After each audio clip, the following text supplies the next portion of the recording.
water hit her knees like broken glass. Seraphine Vane did not stop moving. She pushed through the river with her bag held above the surface, and her eyes fixed on the north bank 15 feet ahead. The current was stronger than the maps had suggested, pulling left with a cold, steady insistence that made each step require deliberate placement. She planted her boots on the river stones and moved at an angle that worked with the pull rather than against it, because fighting a river directly was how you ended up making noise, and noise was the one thing she absolutely could not afford. 20 yards downstream, 2 northern border guards sat on a flat rock near the bank, with a lantern burning low between them. One was talking. She could hear the rhythm of his voice over the sound of the water, though not the words. The other guard had his head down, resting. Neither was watching the river. She had been watching them for 35 minutes from the south bank before she moved, and she had learned in those 35 minutes that the talking guard talked in bursts, and the resting guard had closed his eyes twice and caught himself both times. She reached the north bank and stepped up without pausing. She moved directly into the silver birch tree line and kept going northeast, at a pace fast enough to build distance, but controlled enough not to crack branches or displace stones underfoot. The forest floor was wet from 2 days of rain, which softened her steps and turned the earth dark and quiet beneath her boots. She was grateful for the rain. She had been grateful for small, unglamorous things her whole life. It was, in many ways, the skill that had kept her alive the longest. The southern border region of Orenhall, where she had grown up, had been teaching her this kind of movement since she was old enough to walk without being carried. Not through formal instruction, not through anything as organized as training, just through the daily, ordinary fact of living between two kingdoms that had been slowly destroying each other for 3 centuries, in a strip of land that belonged technically to neither and was therefore fair territory for both. The people of Orenhall had learned to be very still when large things moved nearby. They had learned to listen before they spoke, to look before they stepped, to plan 2 exits for every room they entered. These were not dramatic habits. They were simply the habits of people who understood that survival was not an event. It was a practice, repeated every day, maintained through attention. Her father had been a cartographer. He mapped the contested territories between the kingdoms with the slow, exact care of a man who believed that accurate geography was the most honest thing a person could produce, because the land itself did not lie, and a map that showed it faithfully was beyond political argument. He sold his maps to both kingdoms with equal indifference, because geography, he said, did not belong to anyone. He had believed this with the comfortable sincerity of a man who had never had reason to question it. He was right about the geography. He was wrong about the people. The Southern Council had employed him for 30 years before they decided he had documented something they needed to remain undocumented. His death was arranged to look like a riding accident on a road he used every week. She had been 20 years old when it happened, living in an eastern port town where she had been working as a drafting assistant to a shipping company. The message reached her 3 days after the fact, brief and factual, giving her nothing to argue against and no one to name. She had been carrying that fact forward ever since. It had not grown lighter with time. She had simply grown stronger around it, the way a tree grows around an old wound. The council had found her 4 years later. A woman named Mara Soltz had knocked on the door of her rented room without warning, come in without being invited, sat down in the only chair, and laid out the situation with the flat, unhurried directness of someone who had made similar offers many times, and understood that the theatrical version wasted everyone's time. "Your father is gone," Mara had said, as if Seraphine might have forgotten. "His work was unfinished. You have every skill he had, plus several he didn't. That makes you useful to the right people. The question is, which people those should be." Seraphine had asked 3 questions before she agreed. Mara had answered 2 of them clearly.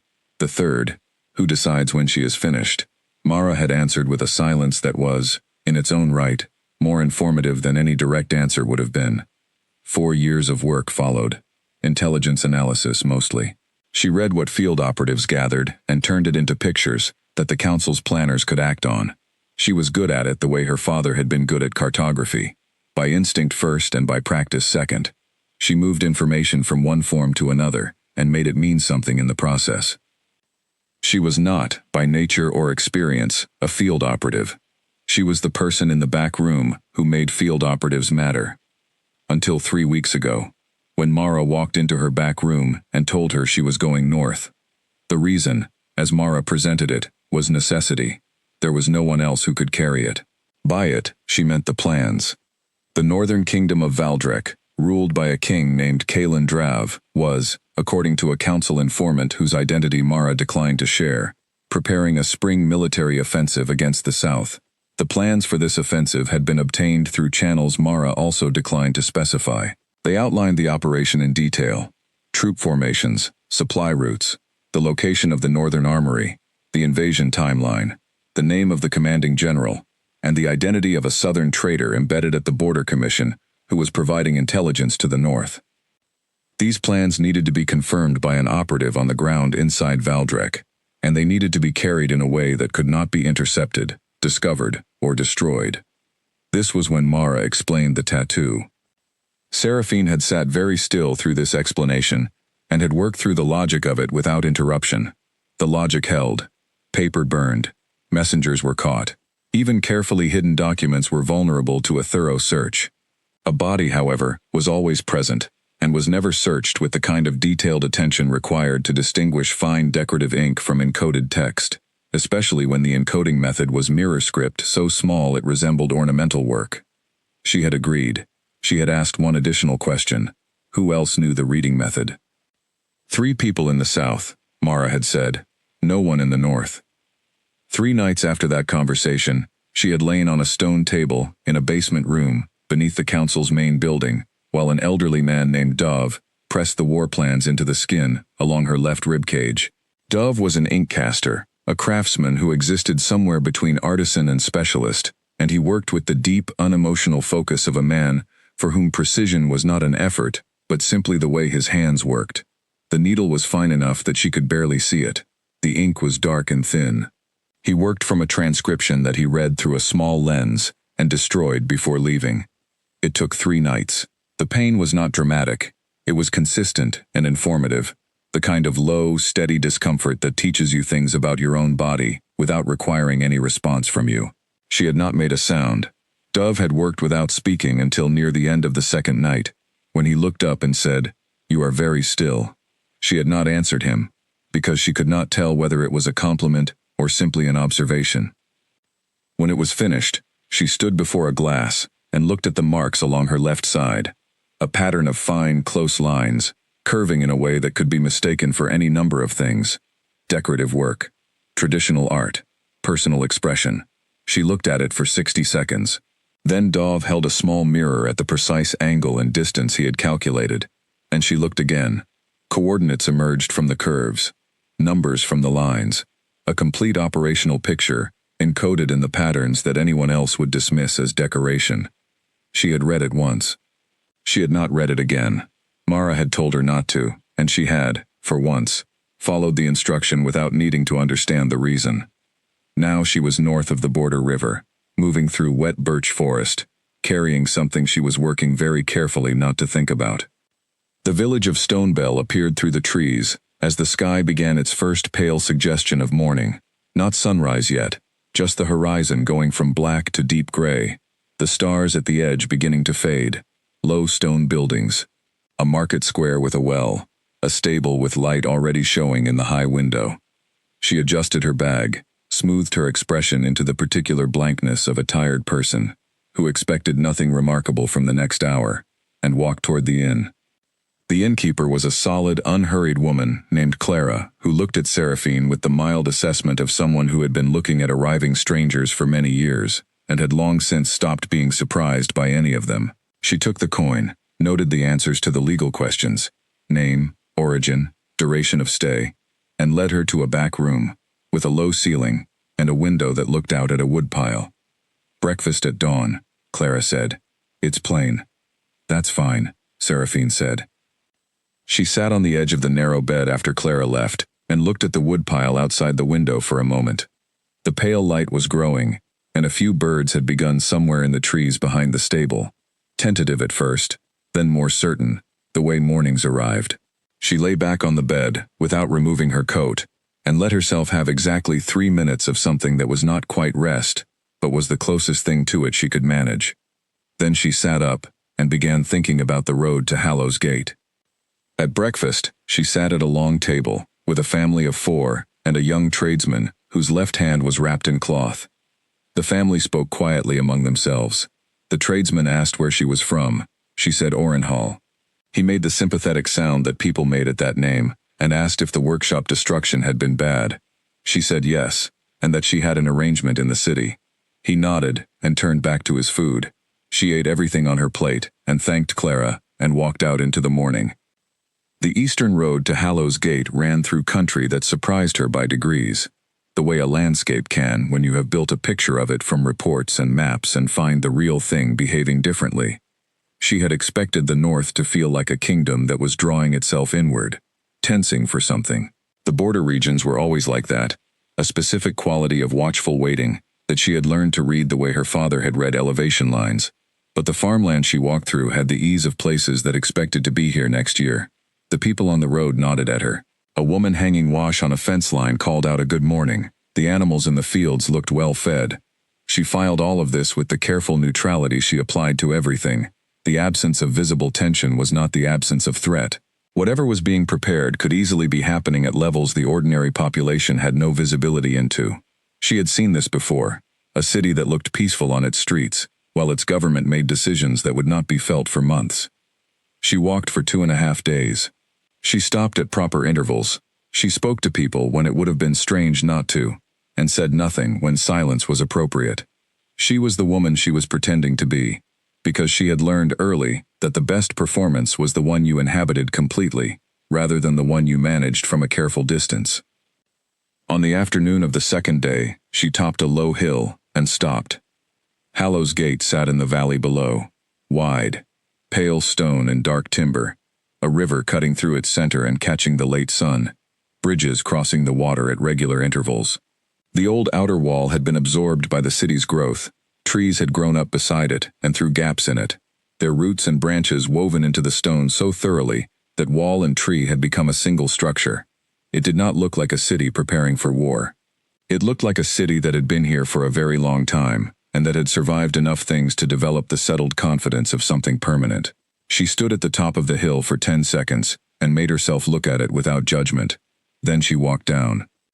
A boarding house keeper named Edmund gave her a plain room in the eastern quarter without ceremony or questions beyond the required ones. The room had a table, a wash basin, and a window that looked down on the street below, where the evening market was folding up for the night, and the food sellers were beginning their later trade. She sat at the table in the dim light and listened to the city settle into its nighttime sounds. She pressed the flat of her hand against her left side, briefly, through her coat. The skin there no longer ached. The ink had been in her long enough now to feel permanent, which it was. The lines had become part of the map of her body. She thought about the 3 people in the south who knew how to read what was written on her. The city smelled of river water and wood smoke, and the particular dusty cold of stone streets that had absorbed decades of winter. She walked through it and let it register. The layout, the distances, the sound the bridges made over running water, the way the light fell differently here than in the borderlands because there were more buildings close together and fewer open fields to let the sky in. Her father had always said, you could tell the character of a city within the first hour of walking it, if you knew what to pay attention to. She had been paying attention since she arrived at the gate, and what she found, consistently, was a city that was not afraid. That was, she was beginning to understand, its own kind of information. She thought about Mara Soltz's flat, precise voice explaining the plan. She thought about her father, briefly, the way she allowed herself to think about him, cleanly, without lingering. He had believed that accurate geography was beyond argument, that if you showed the land as it actually was, no one could dispute it. She wondered what he would have made of a map, written on skin, in code, carrying plans for something she was not yet certain was what she had been told it was. Across the city, in the upper tower of the palace, a light was burning in a window. She noted it, filed it away in the part of her mind that kept records of everything. Then she lay down, kept her coat on, and let herself fall into the light. Watchful sleep that was the best she had managed in years. Some part of her stayed awake and kept count of the sounds outside. The river ran somewhere below the city. A dog answered another dog somewhere in the eastern streets. In the morning, the real work would begin. She was ready for it. She had been ready for it for longer than she could clearly remember. She closed her eyes and let the night move around her. She was out of the boarding house before the morning bells had finished ringing. The eastern quarter of Hallows Gate woke early, as market-side districts always did, with the particular business-like noise of people who had things to move before the foot traffic made moving them difficult. Carts rattled over the stone-paved lanes. Delivery men argued briefly at a corner over right-of-way, and then resolved it with the practical speed of people who argued the same argument every morning and knew how it ended. Seraphine moved through all of it at the pace of someone who belonged there, which was the pace she maintained everywhere she went, unhurried enough to look settled, purposeful enough not to look aimless. She had two objectives for the morning. The first was the seamstress district in the western quarter, near the cloth lane. The second was a mental inventory of the city between here and there. She took the long route, which added 20 minutes, and gave her a street-level view of 4 additional city blocks, the sort of detailed, ground-truth picture that no map could substitute for. She noted the guard posts and their staffing levels. She counted the horses at the eastern livery yard.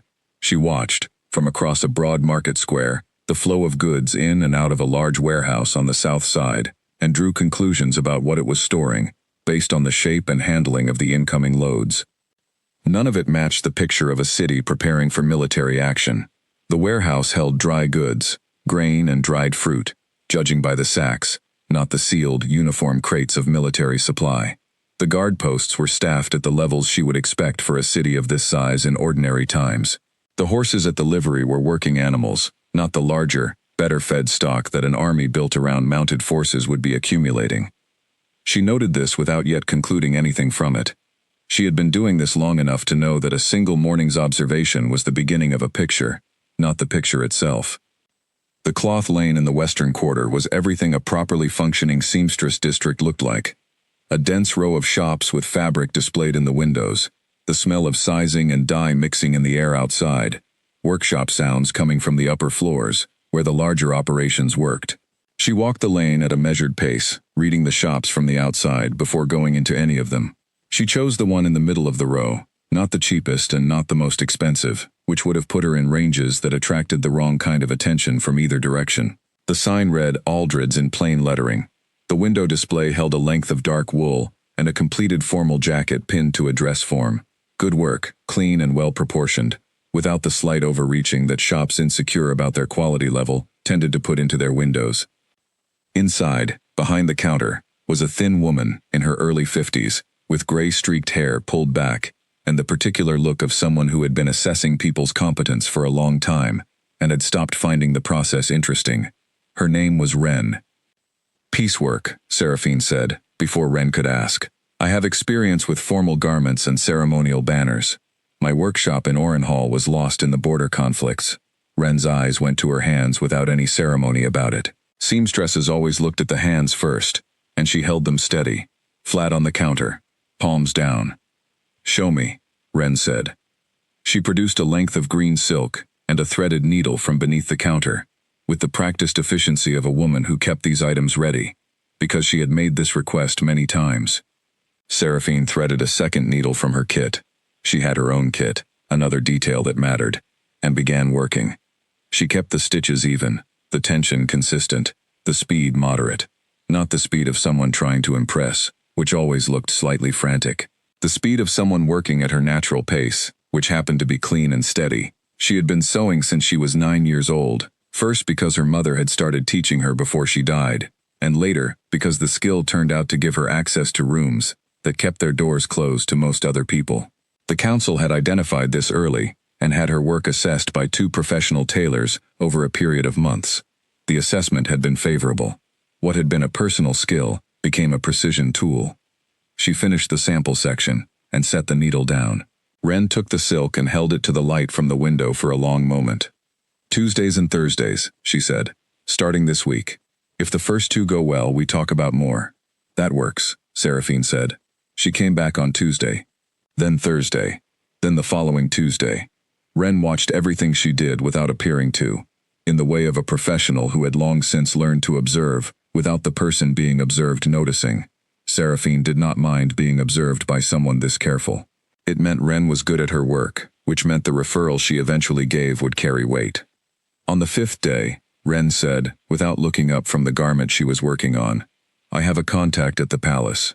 They're commissioning ceremonial banners for the midwinter court. Several weeks of work, steady pay. You would need to be approved. She paused. I would recommend you.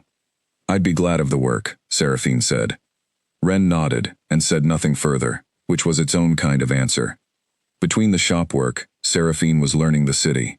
She walked different routes. She memorized bridge positions and traffic patterns. She visited the large covered market on the river's east bank, which was the kind of market she found most informative, not because of what it sold, but because of how it worked. A healthy market in a city told you whether the supply chains were intact, whether the population had money to spend, and whether the civic mood was stable enough for ordinary commerce to function normally. The market in Hallows Gate functioned normally. More than normally. It was busy and well-stocked, and the vendors were expanding their stalls, not reducing them, which was what vendors did when they had confidence in the next season.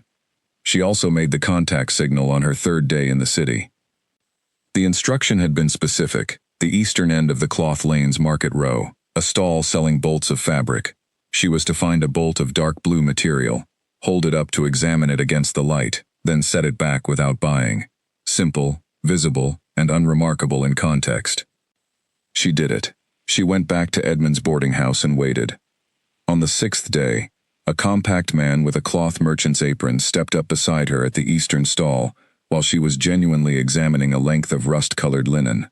He didn't look at her, he said, at a volume calibrated for 2 people and no further. 3 days is usually about right. It was 6, she replied, at the same volume. A slight pause. Mara sends regards. I'm sure. His name was Gareth.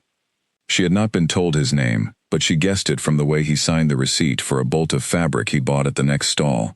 The particular way his hand moved, suggesting someone who had been writing the same signature in cover documentation for long enough that a ghost of the real name still lived in the motion. Over the following days, they established the contact method, a chalk mark on the east face of the bridge on Cloth Lane, indicating time and location of a drop point. She would leave reports. He would take them south and relay anything back. Contact itself was to be minimal. 2 people seen together regularly in a city this size would eventually become a noticed pattern, and noticed patterns became problems. Her first report, sent 11 days after she arrived, was deliberately spare. Cover established. Access to court pending. No initial anomalies. She mentioned nothing of the observation she was accumulating because it had not yet formed into a conclusion she could act on. But she was accumulating it. She spoke with Ada, a fabric supplier who came to Wren's shop every 2 weeks with orders and who had the kind of easy, unhurried manner that made people underestimate how much she knew about the city around her. Ada had lived in Hallows Gate her whole life. She knew its rhythms the way Seraphine knew the borderlands. By feel, by the slight variations that meant something to someone who had been reading them for years. In the course of 4 conversations about fabric sourcing and city suppliers and the general state of trade, Ada mentioned 3 things that Seraphine stored carefully. That the northern garrison had just released 1/3 of its contract soldiers back to civilian life. That a large civic building project on the eastern side had been given expanded funding. And that the King's Council had, that autumn, approved a trade negotiation with 2 kingdoms to the east that had historically been cool on Valdrek. Releasing soldiers. Building civilian infrastructure. Expanding trade. These were not the behaviors of a kingdom mobilizing for war. They were, if anything, their opposite.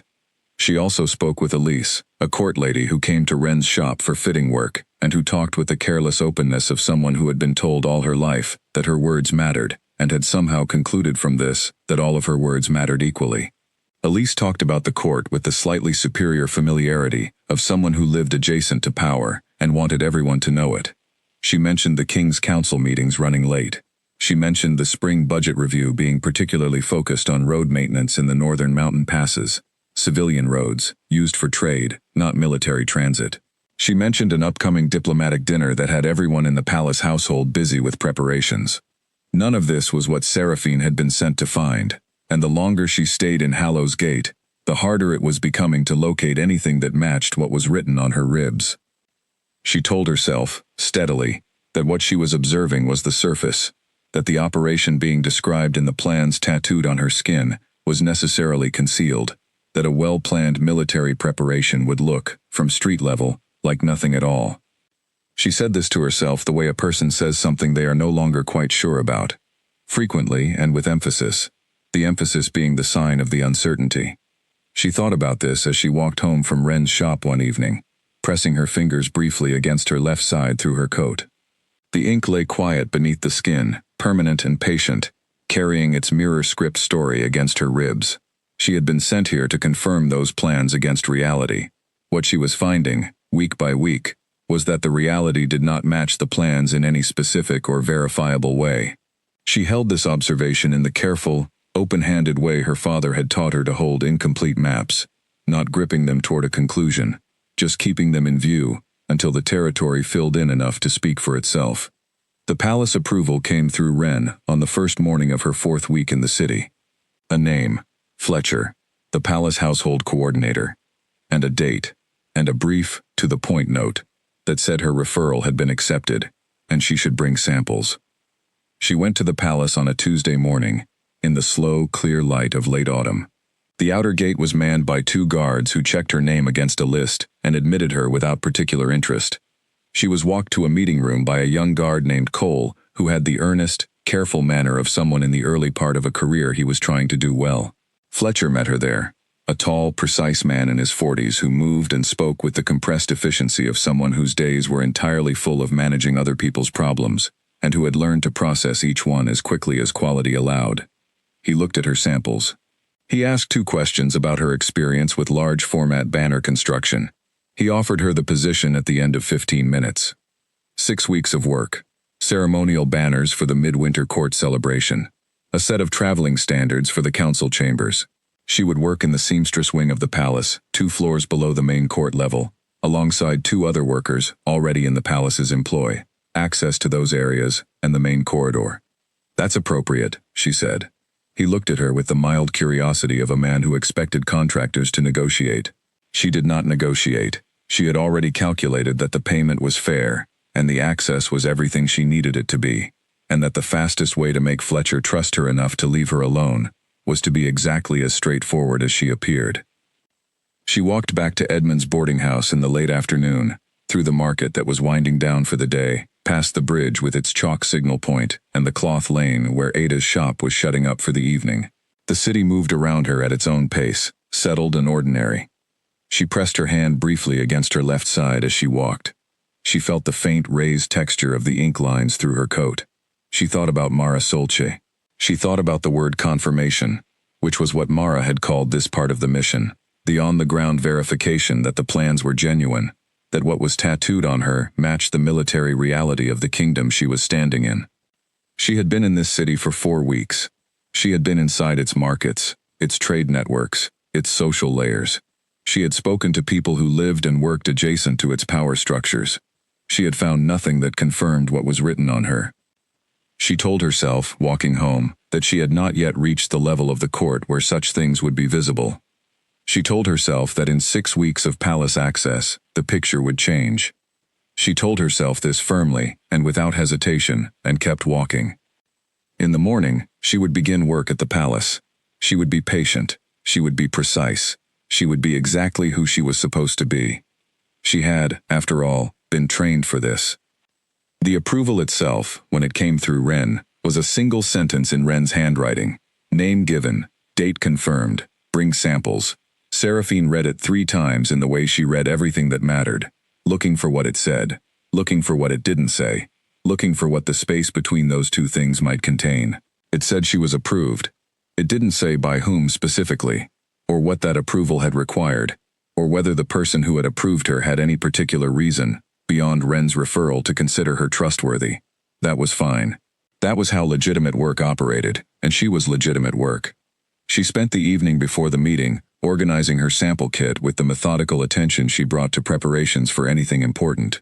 She laid the pieces out on the table in her room at Edmund's boarding house, and looked at them in the lamplight.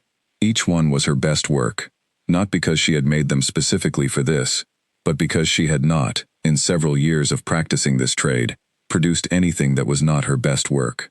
It was a habit she had gotten into in her first year with the council, when Mara had told her, in the flat, factual way she told most things, that an operative, whose cover required a professional skill, had better be genuinely good at that skill. because people who dealt in quality recognized its absence immediately, and the fastest way to draw unwanted attention in a new place was to claim a standard you couldn't maintain. She was good at the work. She had always been good at the work. In the morning she would walk to the palace and prove it, and the door she needed to open would open, and she would be inside this building with the legitimate, documented reason to be there that she needed. She put the samples back in the kit and went to sleep. The palace did not announce itself the way powerful buildings sometimes did.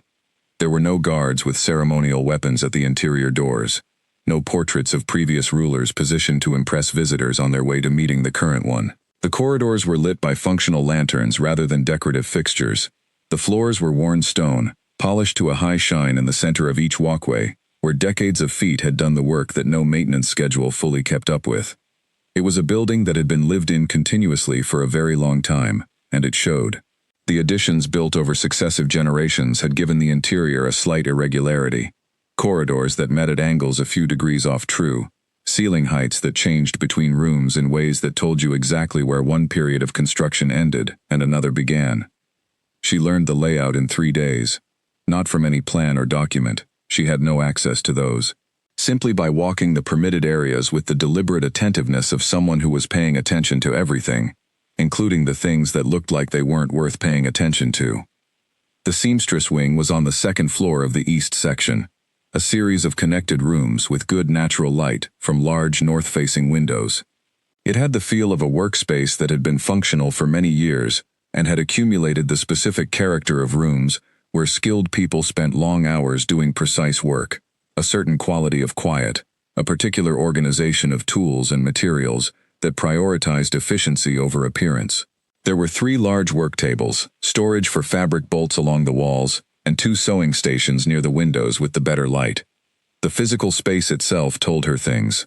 The seamstress wing was in the part of the palace that had been built during the oldest construction period. She could tell by the slight unevenness of the floor beneath the stone surface, the way the window reveals were carved at an angle that suggested a different standard of measurement than the more recent corridors. Old money was different from new money, and old institutions were different from new ones, and this was an institution that had been sitting in this valley for long enough that it had stopped needing to announce itself. That was its own kind of power, the power of something that had outlasted the need to perform. The 2 other workers in the wing were already established there when she arrived. One was a woman named May, who was perhaps 40 years old, and who had the settled, self-contained manner of someone who had been doing this work for a long time, in this specific building, and had no particular interest in discussing either. May worked in near total silence, and produced extraordinarily precise output, and communicated with Seraphine, when necessary, through the minimal vocabulary of 2 people who respected each other's need to focus. The other was Ada. Not the Ada from the cloth stall in the market, a different Ada, a younger woman with quick hands, and a voice that filled the workroom at a volume that seemed inconsistent with the contained, high-ceilinged space. This Ada had been at the palace for 2 years, and regarded the institution with the specific combination of slight irritation and deep familiarity that suggested she would probably be here for 20 more. She talked while she worked, which some people found distracting, but which Seraphine found, professionally, extremely useful.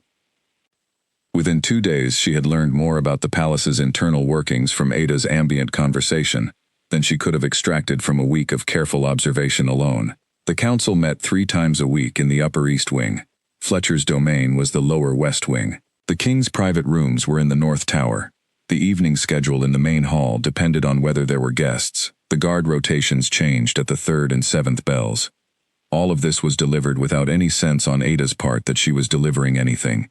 It was just how she talked, about her work, about the building, about the people in it, about the texture of ordinary palace life, with the unself-conscious ease of someone who didn't consider any of it particularly sensitive information. And in most circumstances it wasn't. In her circumstances, it was a map.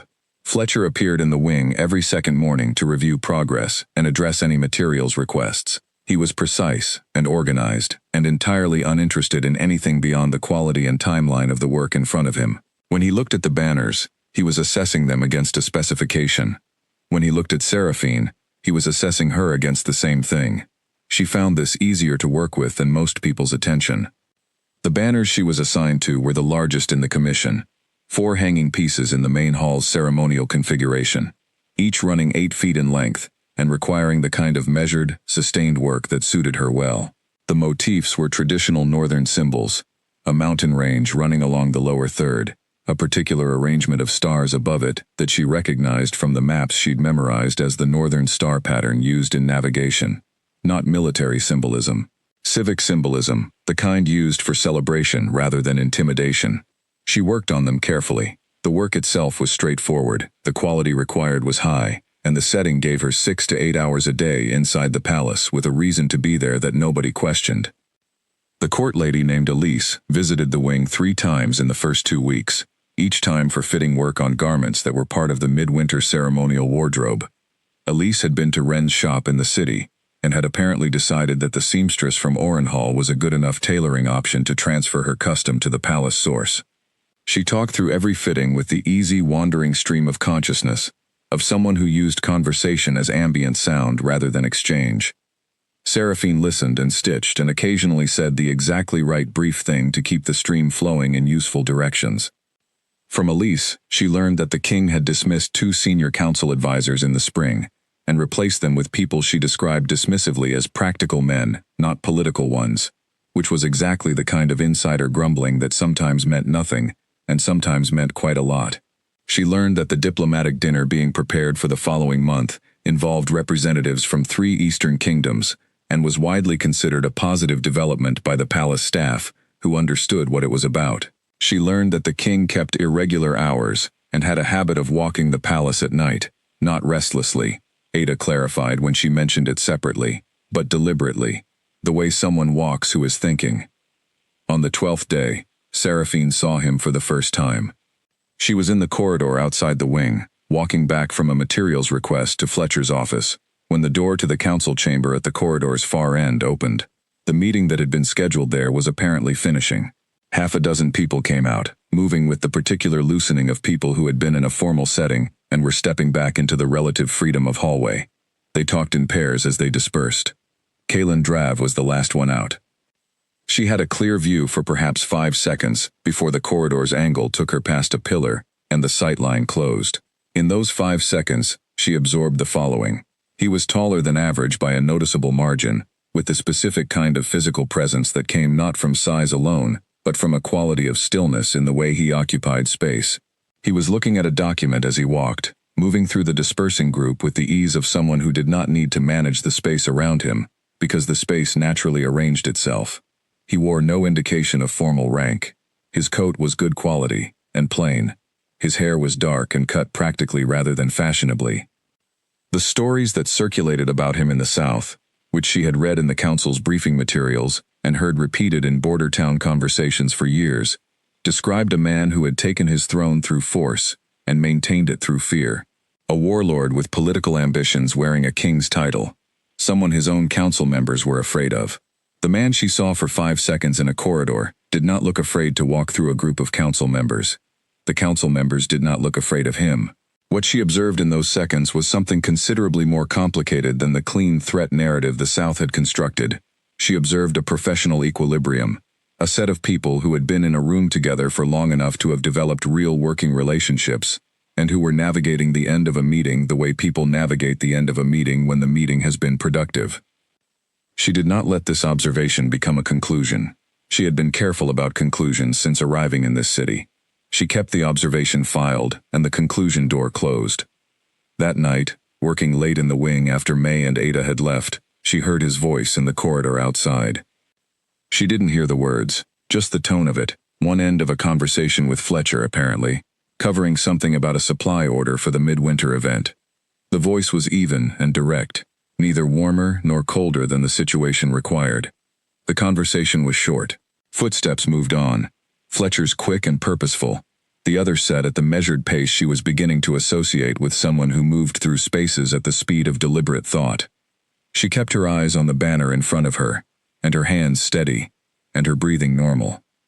She had been in this building for 12 days.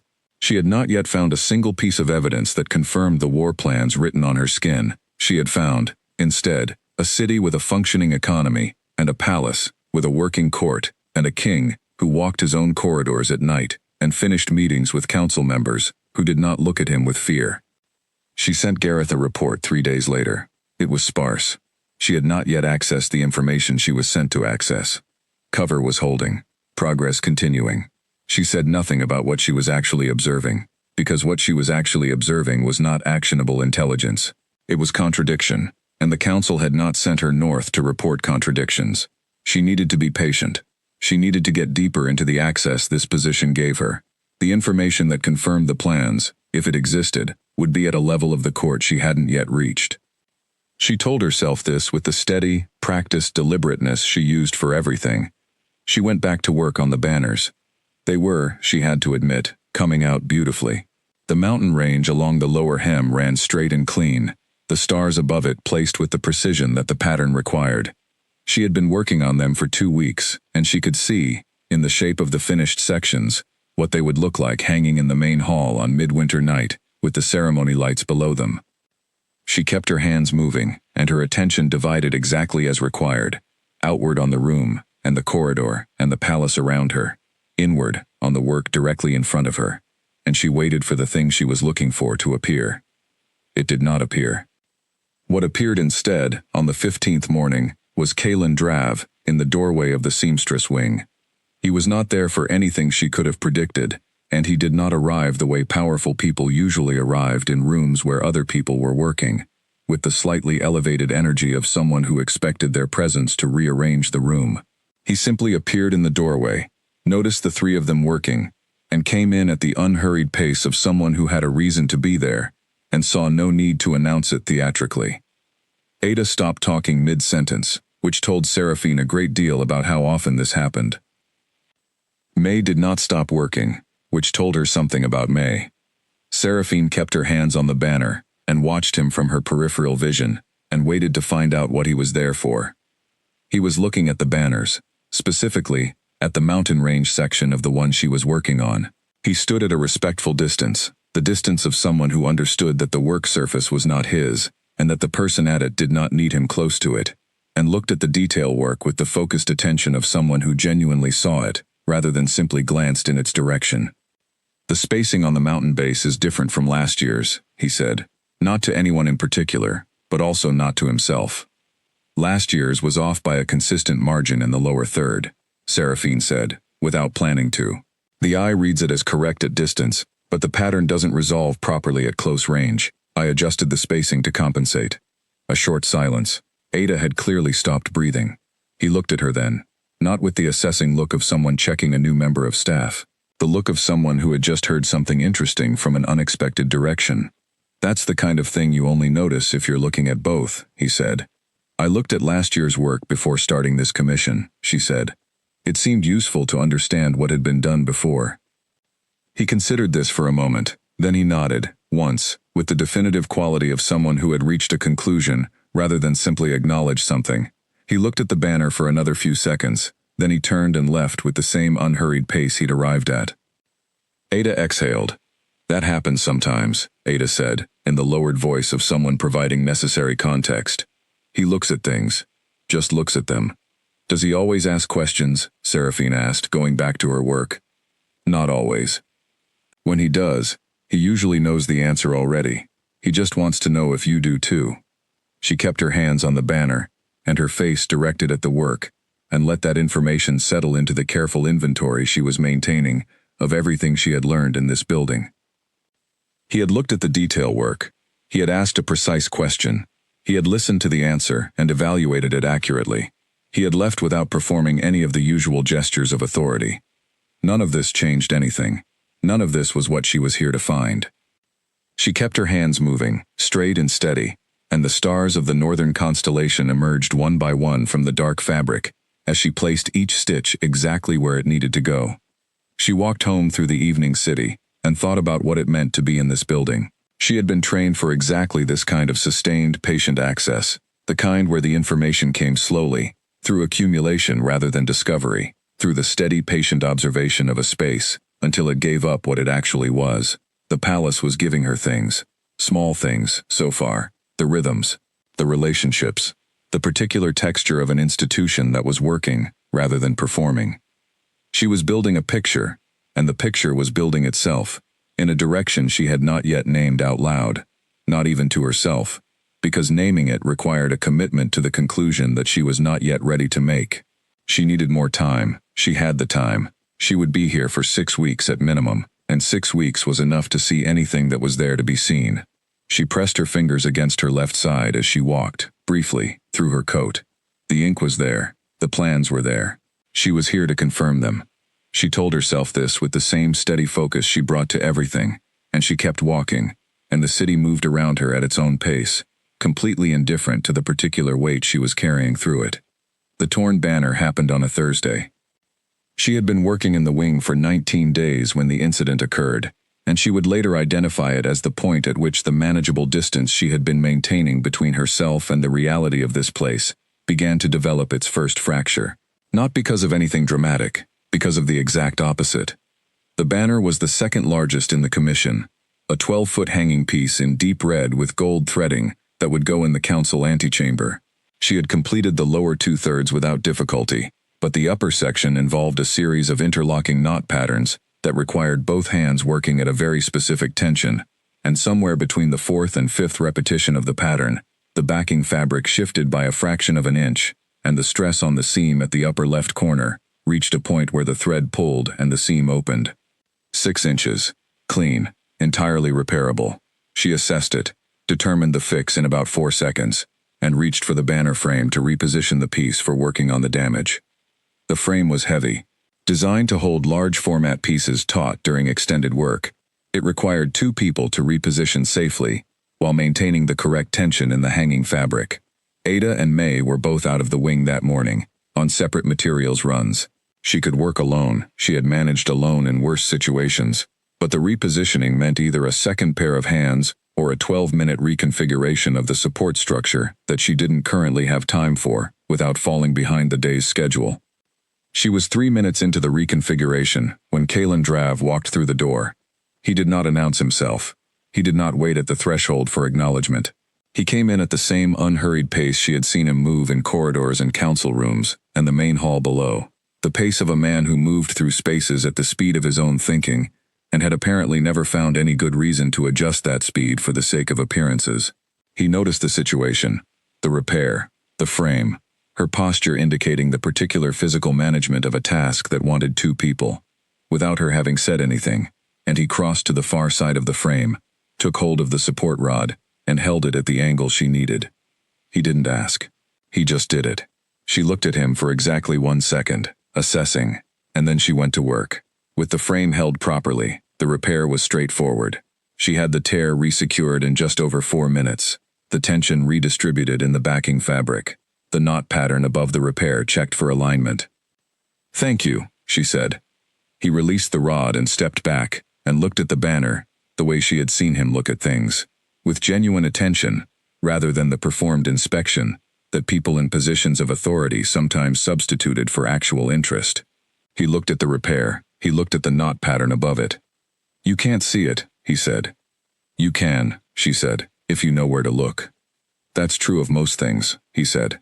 She didn't answer that. She began straightening the workspace, which gave her hands something appropriate to do while she decided what level of engagement was required. The safest level was minimal. The level she found herself moving toward was 1 step above that. "Where are you from, exactly?" he asked. "Orenhall, South Quarter, near the river crossings." He didn't respond immediately, the kind of pause that meant he was doing something with the information, rather than simply receiving it.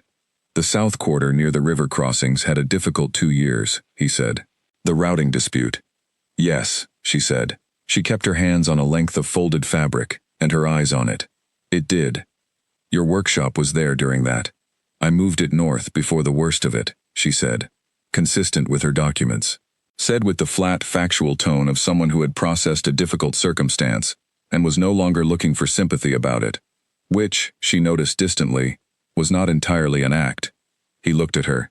She was aware of it without meeting it directly. "You're from the borderlands," he said. She looked at him then, steady, no adjustment in her expression. "Is that a problem?" she asked. He held her gaze for 2 seconds. "Not long. Not short." "Not yet," he said. He left. She stood in the middle of the workroom, with a folded piece of backing fabric in her hands, and let those 2 words sit in the air around her for a moment, before she determined that thinking about them was not currently the most useful thing she could do. Not yet. 2 words that could mean almost anything depending on what came before them in the sentence she hadn't heard. Not yet. Because he was still deciding. Not yet. Because he was waiting for something. Not yet. Because the answer would change and he already knew what would change it. She put the fabric down and checked the repair one more time and went back to work. Leon found her that afternoon in the corridor outside the wing. She had identified him on her second day in the palace. Kalen's captain, a compact man in his late 30s with the particular physical quality of someone who had spent a long time in protective work and had long since made peace with the fact that his job was to treat every space as a potential problem. He moved through the palace with the slightly heightened attention that people in his position maintained as a baseline, and he had, from her 3rd week, been looking at her with the specific kind of interest that professional watchers had for people they haven't yet fully categorized.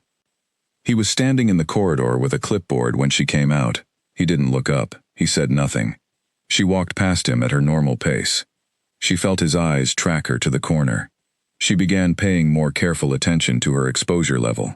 19 days in the palace, 2 direct encounters with Kalen, both brief and professionally appropriate on the surface, and both carrying, under the surface, a quality of precision that her cover identity didn't necessarily require her to have.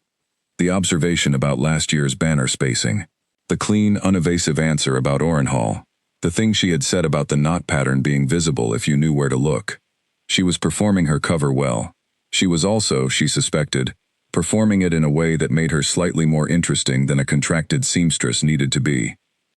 She received Gareth's message on the 22nd day of her 2nd month. It arrived through the drop system in the compressed code they used, and it carried the compressed urgency of a relay from considerably higher up the chain than Gareth. The message said, "Progress confirmation required. Identify and execute exit signal within 3 weeks." She read it, destroyed it, sat with the arithmetic of it. 3 weeks. Which meant the council expected her to have confirmed the plans within the next 21 days, and that they were now actively waiting for the exit signal rather than simply expecting it at some point. She sent back a single measured line, working toward confirmation. She did not specify the direction she was working in. The next day she asked Gareth, through the drop system, for information about the original informant who had provided the war plans. She knew this was a risk. Asking about the source implied she was questioning the plan's authenticity, which was not a question she was supposed to be at yet. But she needed to know, because if the plans had been fabricated within the council's own apparatus, rather than obtained from a genuine northern source, then she was not looking at bad intelligence. She was looking at something considerably more deliberate. His response came in 4 days, which was 3 longer than his usual turnaround. 7 words. "That's above the level I was told." She read it twice, and destroyed it. He didn't know, or he was very carefully not answering. She sat with both possibilities, and found the second one more likely, because Gareth had been in this city for 4 or 5 years, and had stayed alive and operational for the whole of that time, and people who managed that in his line of work were people who were extremely careful about the questions they appeared to answer. She went back to the palace, and kept working. She kept her face exactly as it had always been. She watched Leon watching her, and registered it, and gave him nothing to work from. She watched Kalen move through the spaces she and he both occupied, and registered what she observed, the council members who came to him, rather than waiting for him to come to them, which suggested collaborative authority, rather than fear-based authority. The civic officials he met with on 2 of the afternoons she was working late, which suggested active governance of the kind nobody bothered with when they were planning to burn everything down in 4 months. She watched the palace work, and found a place that was functioning as a place doing its ordinary job.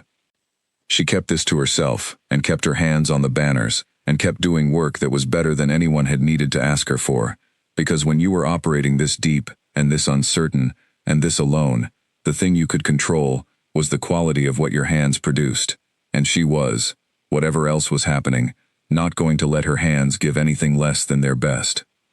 She stitched. The gold thread caught the lamplight in the corner of the room. Outside, November moved toward December, and Hallows Gate prepared for its midwinter, in the way of a city that expected to celebrate it.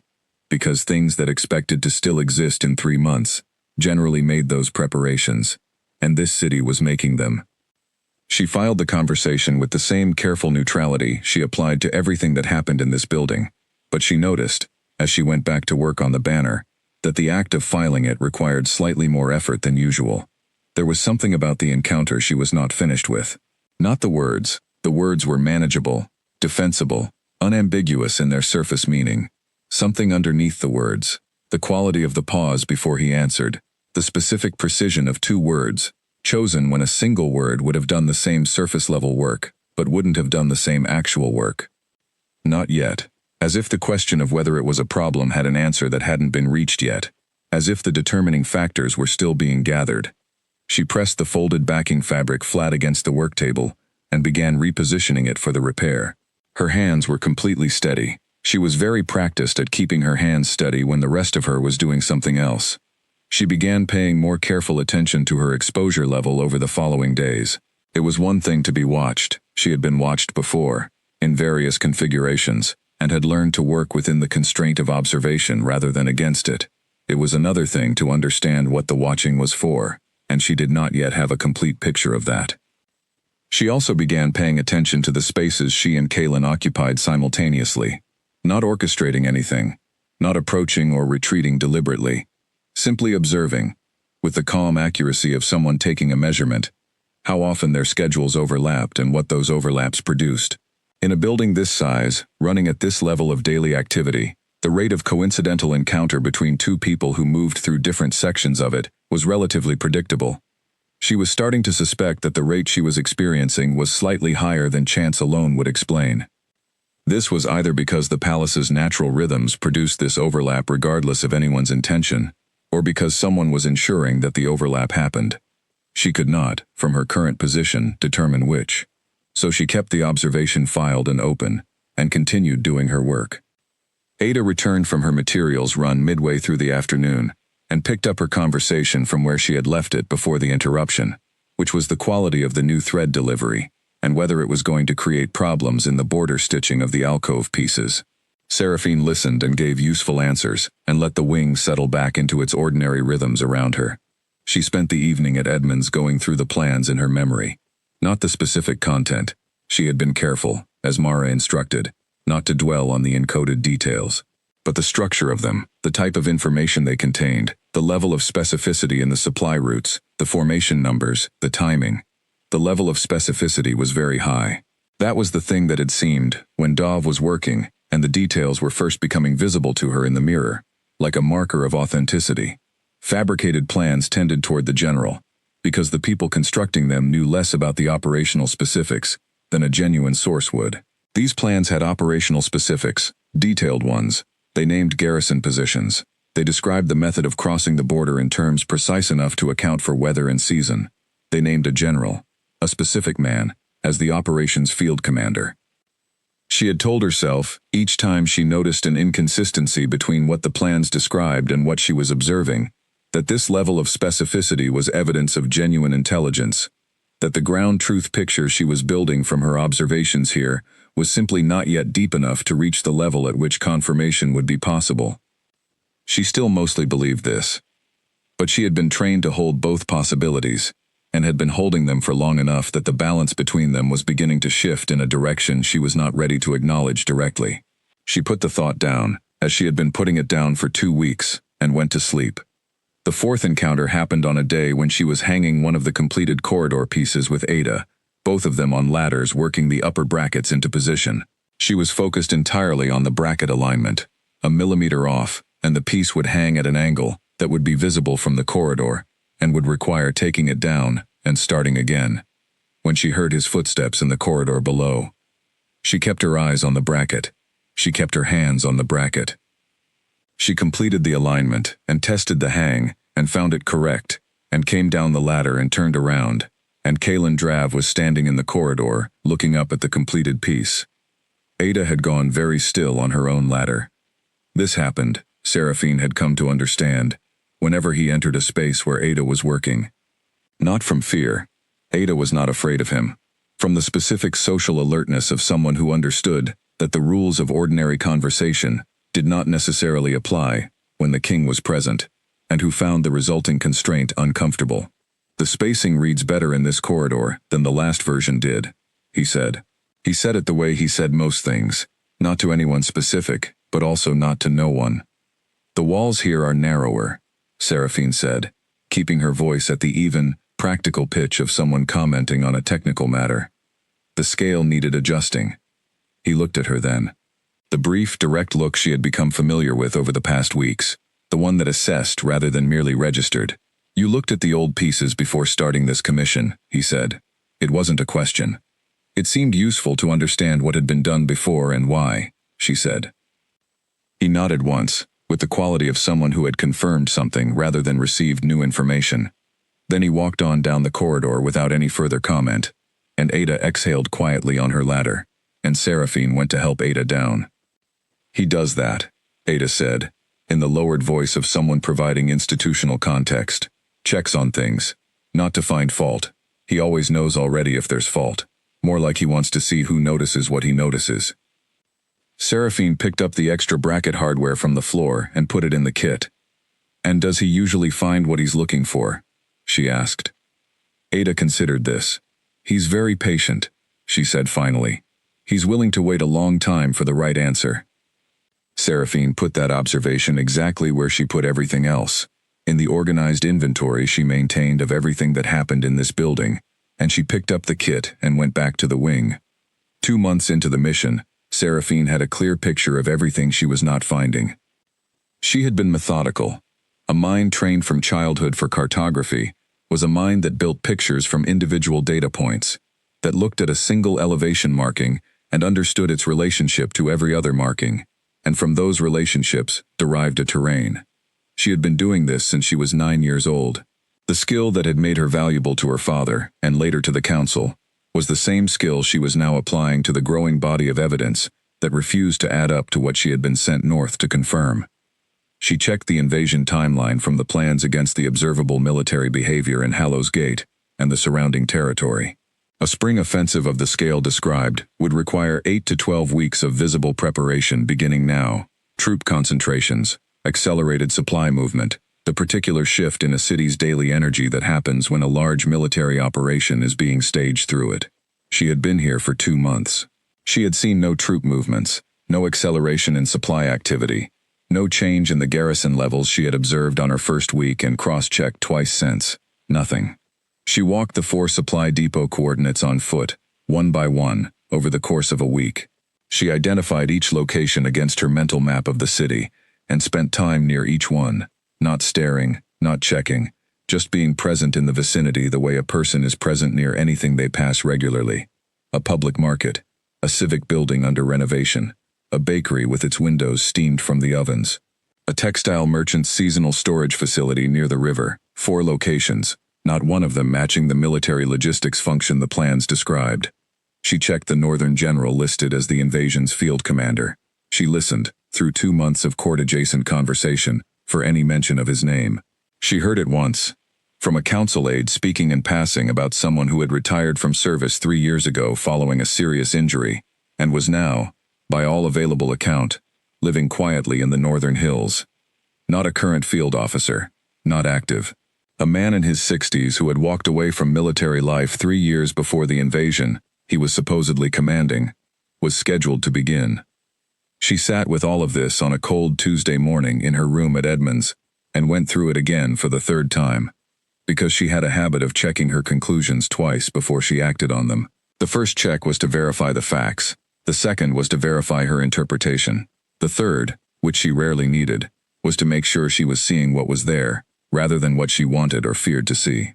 The conclusion was the same the 3rd time. It had been the same the 2nd time. The plans written on her skin were fabricated. She held this fact with the careful, unhurried attention she had been trained to give to information she did not welcome. She had worked with false intelligence before. The council operated in a world where fabricated plans were a standard tool, and she had spent years in the back room learning to distinguish genuine intelligence from planted material. She knew what sophisticated fabrication looked like. It was not careless. It used accurate peripheral details to carry the false operational specifics past the scrutiny of someone checking the frame rather than the content. The geography in these plans was accurate. The political references were accurate. The general shape of northern military structure was accurate. The specifics, the coordinates, the formations, the timeline, the personnel, were not. Someone had built a very convincing false picture inside a true frame. She was the person who had been given exactly the access and the time needed to see through the frame to what was underneath. And what was underneath was nothing. No invasion. No buildup. No northern aggression being prepared. She sent Gareth a message that said, in the compact code they used, confirmation is proving complex. More time required. She did not say what the complexity was. She was not ready to say it, because saying it meant deciding what she was going to do about it, and she needed to understand something else first. Gareth's response came back in 1 day this time, which was faster than she had ever received anything from him. It carried the compressed urgency of a relay from considerably higher up the chain. The message said, 14 days. Confirm or exit. 14 days. She destroyed the message and sat with the arithmetic. She also made a specific inquiry through the most careful channel available to her. On a Wednesday market day, she passed close to Gareth's regular stall and left, without stopping, a chalk mark on the bridge that asked through their coded shorthand whether he had any additional information about the original source of the plans, not the handler. The original source, the northern informant who had supposedly provided this intelligence to the council in the first place. His response came back in 4 days. That's above the level I was told. She read it twice, destroyed it, sat with what it meant. He didn't know who the original source was. This was either because he genuinely had not been briefed to that level, which was entirely plausible in the compartmentalized structure the council used, or because he had been asked directly whether he knew, and had given her the most honest answer he could manage in 7 words, without saying anything that could be read as suspicious by anyone else in the chain. She thought about the second possibility more carefully than the first. Gareth had been in this city for 5 years. He was still here, and still operational, which meant he was very good at what he did. Very good operatives knew which questions were safe to answer directly, and which ones required a different kind of answer. His 7-word reply had the specific shape of a careful man saying, I know this is important to you, without being able to say more than that. She stored this too. She was running out of space in the category labeled things that could still be explained by imperfect intelligence on the council's part, and accumulating material rapidly in the category she was still not naming directly. She went back to the palace and worked. The dark green standards for the council chambers were nearly finished. They were, she thought, looking at them with the critical distance of someone who understood exactly what she'd produced. Genuinely excellent. The color was deep and even, the construction clean all the way through, the finishing details at the borders done with the kind of small-scale precision that showed up only on close inspection, and that separated work people would point to, from work people would simply rely on. Fletcher approved them without elaboration, which was his version of significant praise. She talked with Ada in the workroom on a cold Thursday afternoon. Ada talked while she worked, as Ada always did, the sound of her voice filling the room with the running commentary of a person for whom silence was a vacancy to be addressed. Owen was complaining to Fletcher again about the military budget, Ada said, without particular emphasis on any word in the sentence. I heard him in the corridor outside the small meeting room. He said the reduction last year put his scheduling calculations off by a margin he was still adjusting for. Seraphine kept her needle moving. What did Fletcher say? She asked. Fletcher said it wasn't his problem. Ada snipped a thread with the precision of long practice. Fletcher says that about most things that aren't directly attached to an event he's organizing. The man has tunnel vision in the best possible way. A military budget that had been reduced. An administrative director complaining that the reduction had disrupted his planning. This was not a secret. It was being discussed in corridors within hearing range of anyone who walked past the right door. A kingdom preparing for a large offensive did not reduce its military budget 18 months before the launch date. It did not discuss the reduction as an administrative inconvenience in audible conversations. She set down her needle for a moment and looked at the standard in front of her. Elise came for a fitting the following day, arriving in the wing with the characteristic energy of someone who treated every room as a stage, and every person in it as a potential audience. She talked through the entire fitting, which took 40 minutes, covering a range of subjects from the upcoming festival preparations to the diplomatic visitors who were still in the city, to a dispute between 2 council members, whose names she mentioned with the familiarity of someone who had been overhearing council gossip for years. "The spring budget has everyone in a mood," she said, turning slightly as directed so that Seraphine could check the shoulder seam. "The road expansion project keeps getting more expensive, and nobody will say whose original estimate was wrong. The king wants it finished before summer trade season. Everyone else wants to know where the money is coming from." "What roads?" Seraphine asked, because asking the obvious question was always less suspicious than not asking it. "The eastern passes. The trade routes into the hill country. They've been bad for years, everyone knows it, and apparently the king decided this was the year." Elise shifted slightly. "It's good for trade, they say. The merchants are pleased. The military people are not pleased because their allocation went down to pay for it. Civilian road expansion, funded by a reduction in the military budget, supported by the merchant class, in a kingdom that was supposedly launching a major military offensive in 4 months. Seraphine checked the shoulder seam and said it looked right, and helped Elise out of the garment, and said very little else for the rest of the fitting. After Elise left, she sat at her workstation and looked at her hands for a moment, and understood that she had been waiting for a piece of information she could not argue with, and she had just received it. Not a single dramatic revelation. A budget conversation overheard by Ada. A road expansion funded by a military reduction, confirmed by Elise's casual gossip. Small, specific, mundane facts that no one in this palace was hiding, because no one in this palace had any reason to hide them. The plans on her skin described an invasion. The kingdom around her was spending its discretionary funds on civilian infrastructure. She had her answer. She had been in this city for 2 months and 11 days, and she had her answer. She stacked the day's completed work neatly at the edge of the work table, the way she did every afternoon, and she left the wing at the normal time, and she walked back to Edmund's boarding house, through the city that did not know it was about to be used as the justification for a war it wasn't planning. In her room that night she sat at the table for a long time, and thought about Mara Solche. She thought about the 3 people in the South who knew how to read what was written on her skin. She thought about the informant whose identity Mara had not shared, and Gareth's 7-word answer when she'd asked about the source. She thought about what the fabricated plans were for. A kingdom with an active invasion in its plans was a kingdom the South could justify attacking. A justified attack could be sold to the other kingdoms in the region as defense. A successful attack, properly managed, could install a client governance in the North that served Southern interests for the next generation. And Seraphine, the operative who had been sent north to confirm the plans, who was carrying on her own body the fabricated intelligence that would justify the whole operation. Seraphine was, once that confirmation reached the South, a loose end with a very specific knowledge base. She sat with the complete picture for the first time and looked at every part of it. She had been sent here to die.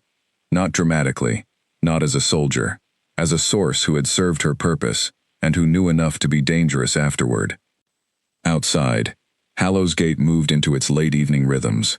The river ran dark under the bridges. The midwinter festival was 4 days away. She pressed her palm flat against her left side and felt the ink beneath her fingers and thought, I have been carrying this for 3 weeks.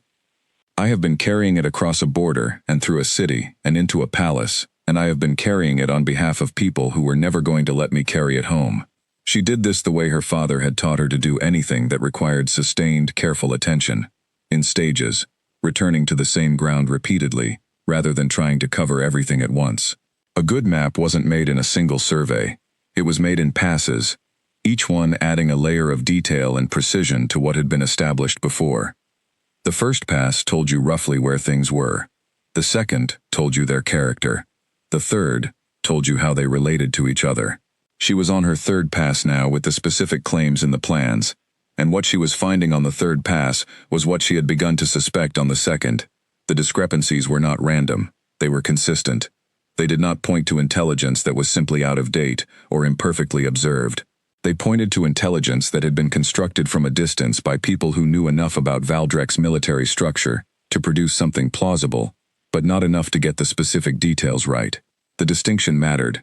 Outdated intelligence was a known risk in fieldwork. Constructed intelligence was a different category of problem entirely. She did not say this word, constructed, even in the privacy of her own mind. She was not ready for the word yet. She kept the observation, and kept the word, at a slight distance from each other. The way you kept a lamp at arm's length when you were in a space where you were not yet certain there was nothing flammable. Ada's comment about the military budget reduction had come on a Thursday. Elise's information about the road expansion funding had come the following Tuesday. She had spent the evening after each of them sitting at the table in her room at Edmonds and going through the full picture again, looking for any version of events in which these facts were consistent with a kingdom preparing a spring military offensive. She could not find one.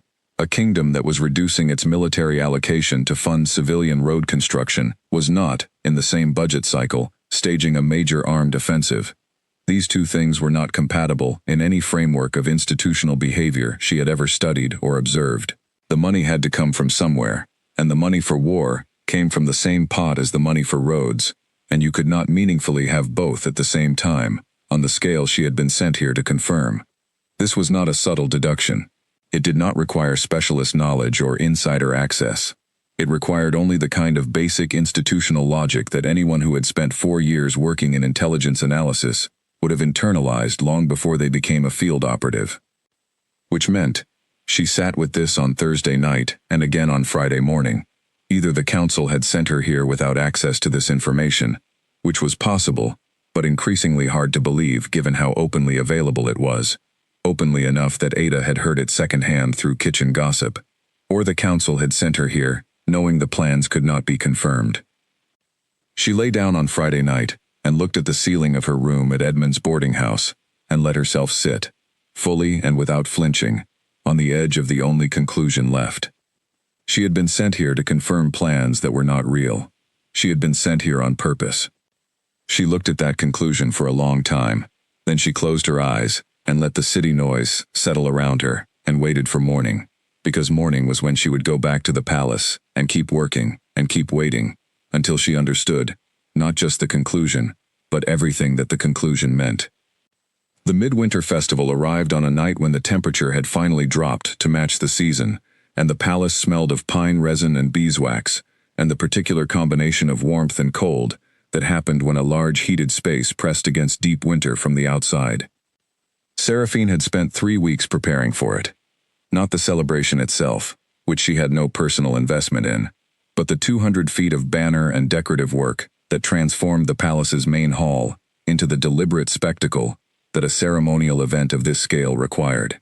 She and Ada and May had hung things, repositioned things, replaced a corridor section where the gold threading had developed a rust problem, and spent one entire day with 2 palace maintenance workers getting the central hanging piece above the north archway into its correct position.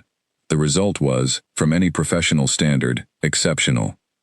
Fletcher had assessed it on the morning of the event, with the expression he reserved for outcomes that exceeded his baseline expectations by a margin he hadn't planned for, which was almost a compliment and, from Fletcher, functioned entirely as one. The event filled the hall within an hour of starting. The Court of Hallows Gate appeared in its full midwinter configuration. Everyone who mattered to the palace's political and social life, the invited guests from the merchant guilds, the civic representatives, and the diplomatic visitors from the Eastern trading partnerships who were still in the city following the conclusion of their negotiations 2 days earlier. The sound of it filled the building to the vaulted ceiling. Seraphine's technical reason for being there, a final check on the banner mounts and a bracket adjustment Fletcher had flagged, was complete within the first 40 minutes. She had no specific reason to leave. She stayed because leaving would have been a statement, and she preferred to make no statements tonight. She found Ada at the food tables and they talked about nothing particular for a while. She exchanged the minimum required words with Elise, who was in her element at events like this, moving through the room with the confidence of someone who understood that gatherings of this kind were the natural medium in which people like her performed their most important work. Seraphine watched the room with the collected attention she brought to everything, noting the political body language, the small transactional conversations happening across the floor, the way different clusters of people organized themselves around different centers of gravity.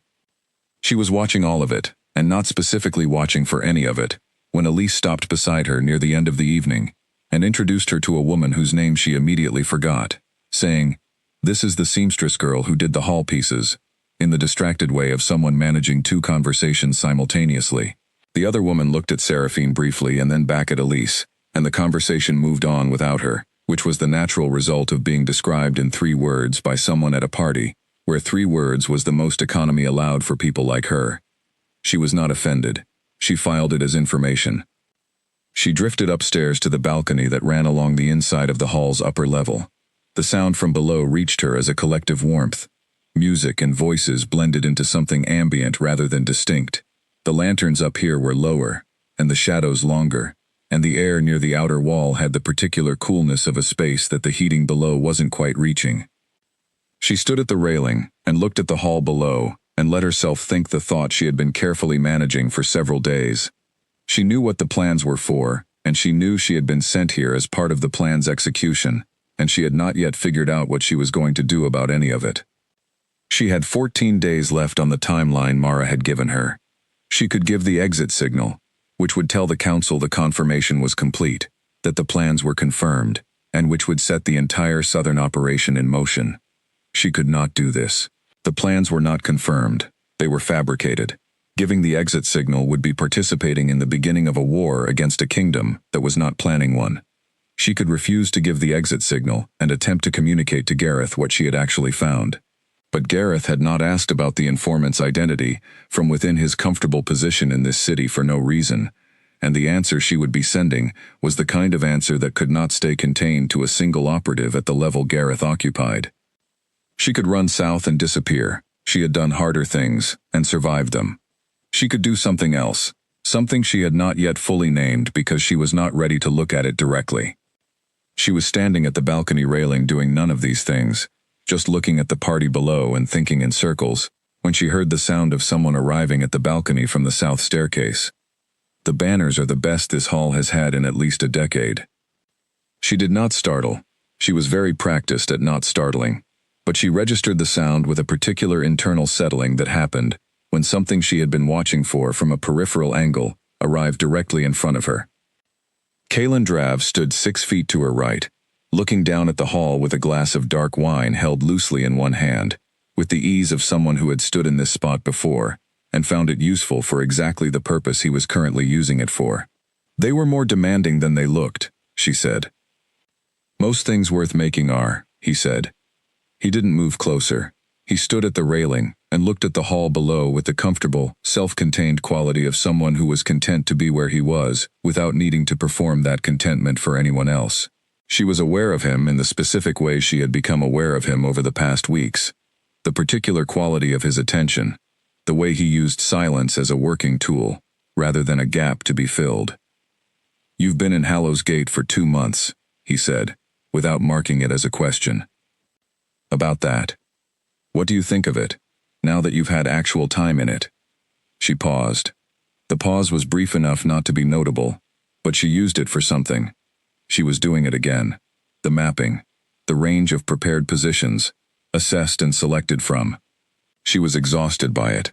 She had been doing it for 2 months and 11 days, and she was tired of the management, in a way that had crept up quietly, and was now presenting itself, in this specific moment on this balcony, as something she would need to actively overcome, in order to keep doing it.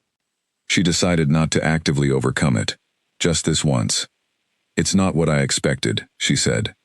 He turned his head slightly toward her. "What did you expect?" "Something harder," she said. "More like the border. Less settled." A small silence. "Settled," he said, as though examining the word for what it actually meant. "That's an interesting word to land on." "I grew up on the border," she said. "I know what unsettled looks like. I know what it feels like in a city when something large is being prepared. This isn't that." She heard what she had said and felt the internal jolt of someone who had said something more revealing than they planned to. Not the specific content. The content was defensible. The quality of it, the specificity, the thing underneath it that knew what it was saying. He was looking at the hall below and his expression hadn't changed, but his attention had shifted. She could feel it the way you could feel a change in temperature without looking for the source. "The border takes something from people," he said, in a voice calibrated to carry only to her. "The particular kind of ordinary that borders strip away is very hard to rebuild, even when people leave. Even when they come somewhere that still has it."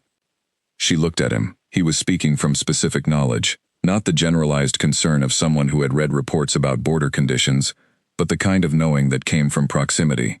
"Did you spend time there?" she asked. "Years ago." He looked at the hall below, and something moved in his expression that wasn't quite regret, and wasn't quite resolution. Somewhere between the two, where the truth of having made decisions you couldn't unmake tended to live. Before I was in any position to do anything about what I saw. She filed that, the weight of it, the implicit history in it. People always know what the border is like from a distance, she said, before she could finish calculating whether to say it. They construct pictures from reports, and then treat the pictures like the place. And the pictures are wrong, he said. Usually. Because people always lie. She heard her own voice, even and unhurried. The question is only ever what they're protecting when they do. He turned then, and looked at her fully, with the particular directed quality of attention she had seen him turn on things he was actually thinking about. She met his eyes, because looking away would have been a different kind of statement. "What are you protecting?" he asked. The question was not rhetorical. It was not designed to discomfort her. It was the genuine question of someone who had been listening carefully, and wanted a genuine answer, and was asking in the way of a person who understood that the answer might take a moment. She held his gaze. "Right now," she said, "my footing." Something happened at the edge of his expression, too restrained to call a smile, too present to call nothing. He looked back at the hall below and she did the same, and the party continued beneath them, with complete indifference to the conversation happening above it. 4 minutes later she excused herself, not abruptly, with the natural ease of someone who had somewhere else to be.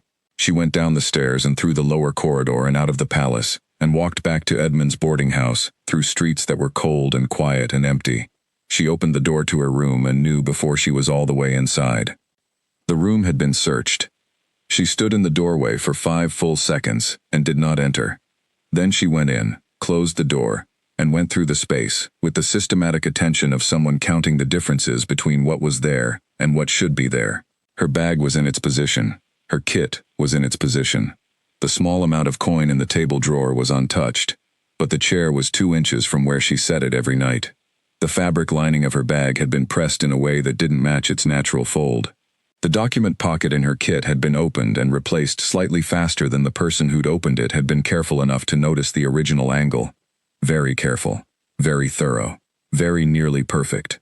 She sat on the bed in the dark without turning on the lamp, and let the implications arrange themselves around her. Someone had come in, searched everything with considerable skill, found nothing definitively incriminating, and left the room as close to its original state as their training allowed. Close enough that anyone not specifically trained to notice 2 inches wouldn't have. She noticed 2 inches. She had been watched more carefully than she had realized, and by someone with enough skill to search her room without making a visible mess of it. That narrowed the possibilities considerably. It was not a worried innkeeper or a curious neighbor. It was someone who did this kind of work professionally. Leon, someone Gareth had sent, someone she hadn't identified yet, a layer she hadn't seen. She lay down without removing her coat and looked at the ceiling and understood that the situation she had been managing was more complex than she had been managing it for. The festival sounds carried faintly across the city. She could see, through the window, the pale light of the palace tower still burning against the night sky. She had 14 days on Mara's timeline. She had a room that had been searched by a professional. She had a set of fabricated war plans written on her skin.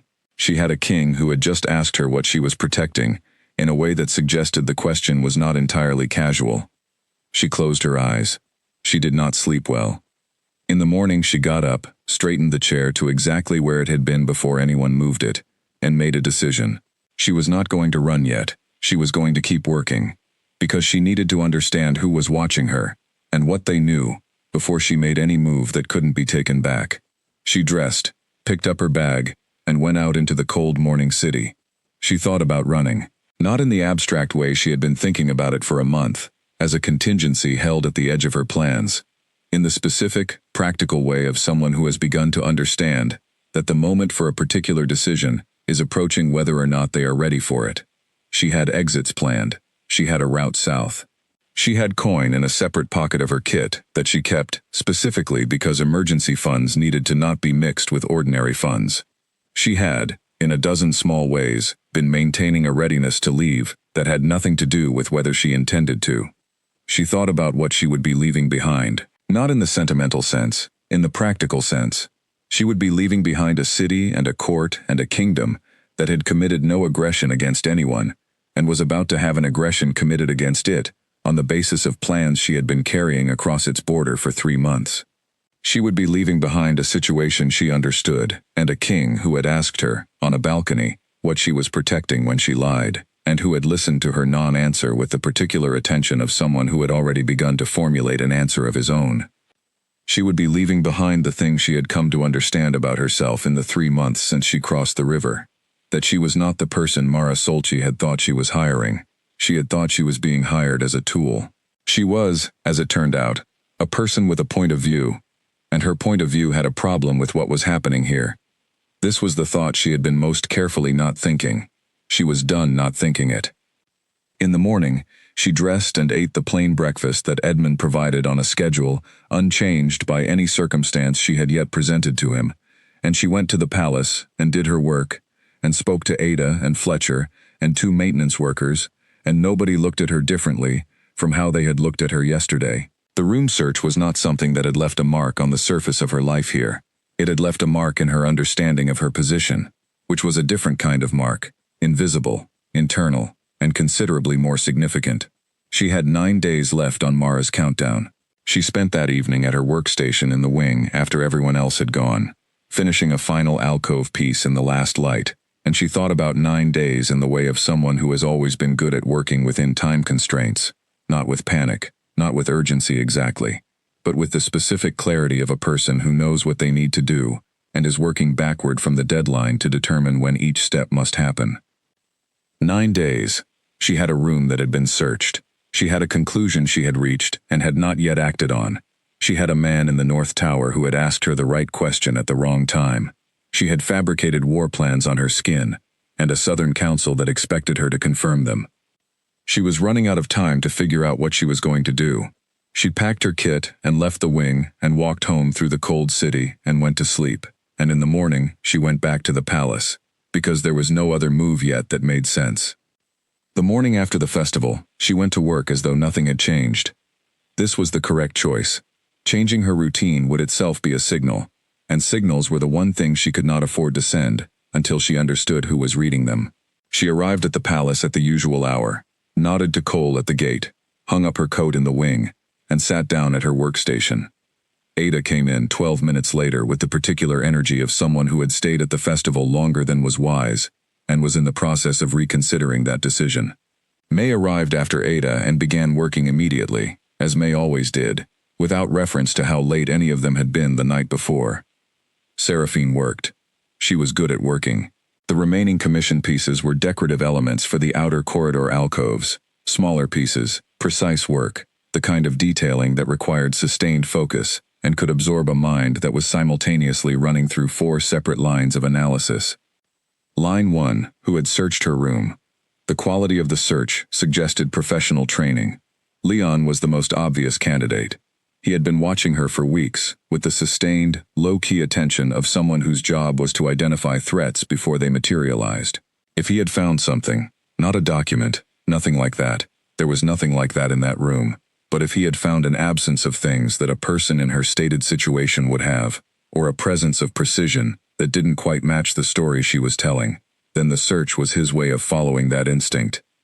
Line 2. What Leon might have concluded. The search had been careful enough to suggest he didn't want her to know she'd been looked at, which meant he hadn't yet decided what he'd found, or hadn't found. He was still gathering information, still building a picture. Line 3. The 14-day countdown. 8 days remained on Mara's timeline, 8 days in which she was supposed to confirm plans she had determined were fabricated, and give a signal that would set a false war in motion. She was not going to do this, but not doing it had its own consequences that she had not yet fully mapped. Line 4.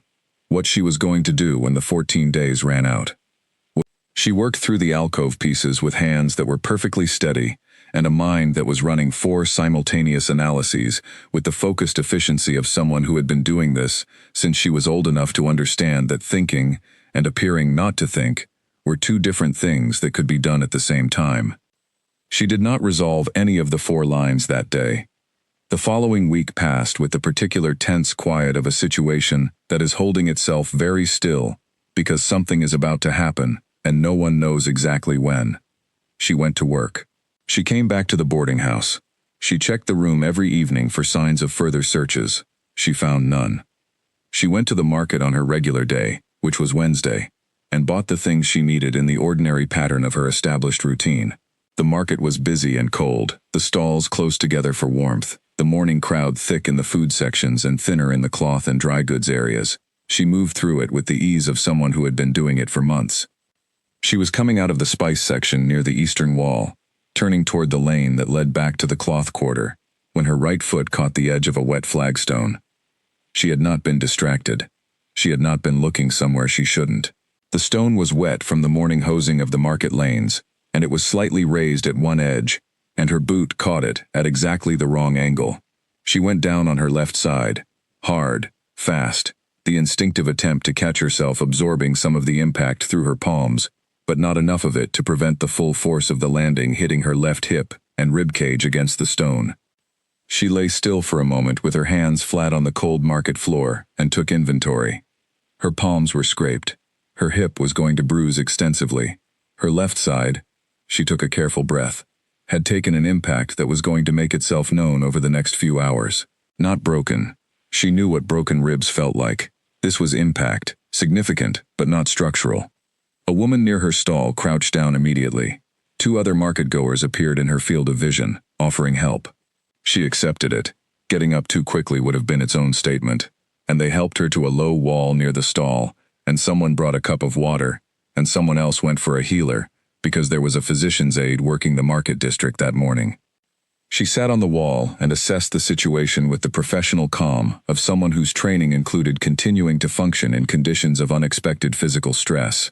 Her left side hurt. It would hurt more tomorrow. Nothing about her external appearance had changed from what people expected to see. The healer arrived in 10 minutes. Her name was Nora. Seraphine had seen her in the palace corridors twice.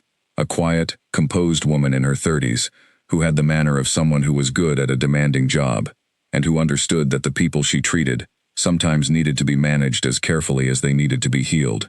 She crouched beside Seraphine and asked the standard questions. What had happened? Where did it hurt? Could she put weight on the ankle? Had she struck her head? And worked through the physical assessment with the systematic thoroughness of her training. The ankle was sprained, manageable. She checked the hip, which had the bruised tenderness of impact without structural damage. Then her hands moved to the ribs. She pressed lightly, checking the bones. Seraphine breathed carefully and evenly, and watched Nora's face with the peripheral attention she applied to things she could not watch directly. Nora's hands stopped. Not visibly. Not in any way that someone standing 3 feet back would have noticed. The pressure of her hands simply paused, for about 2 seconds, at a specific position along Seraphine's left side. Then she continued. No broken ribs, Nora said, in the same steady professional voice she'd used throughout. The ankle will need to be rested for 2 days. The bruising will be significant, but will resolve. Thank you, Seraphine said. Nora packed her kit with the same economy of movement she brought to everything. She asked if Seraphine had someone to help her back to her accommodation. Seraphine said yes, and Nora nodded, and stood, and looked at her for 1 second, a precise, direct second, before turning and walking back through the market. Seraphine sat on the wall for another 5 minutes, letting her breathing settle, and letting the picture of that 2-second pause arrange itself in her mind. Then she stood carefully, tested the ankle, and walked back toward the palace. She saw Nora and Leon together in the lower corridor when she came in. They were not standing close, they were not speaking loudly, but there was a quality of purposeful brevity to the exchange, the body language of people who are keeping a conversation short because they understand it should not be visible, rather than because they have little to say. Nora left in one direction. Leon looked at the document in his hand and did not look up as Seraphine walked past. She went to her workstation. She sat down.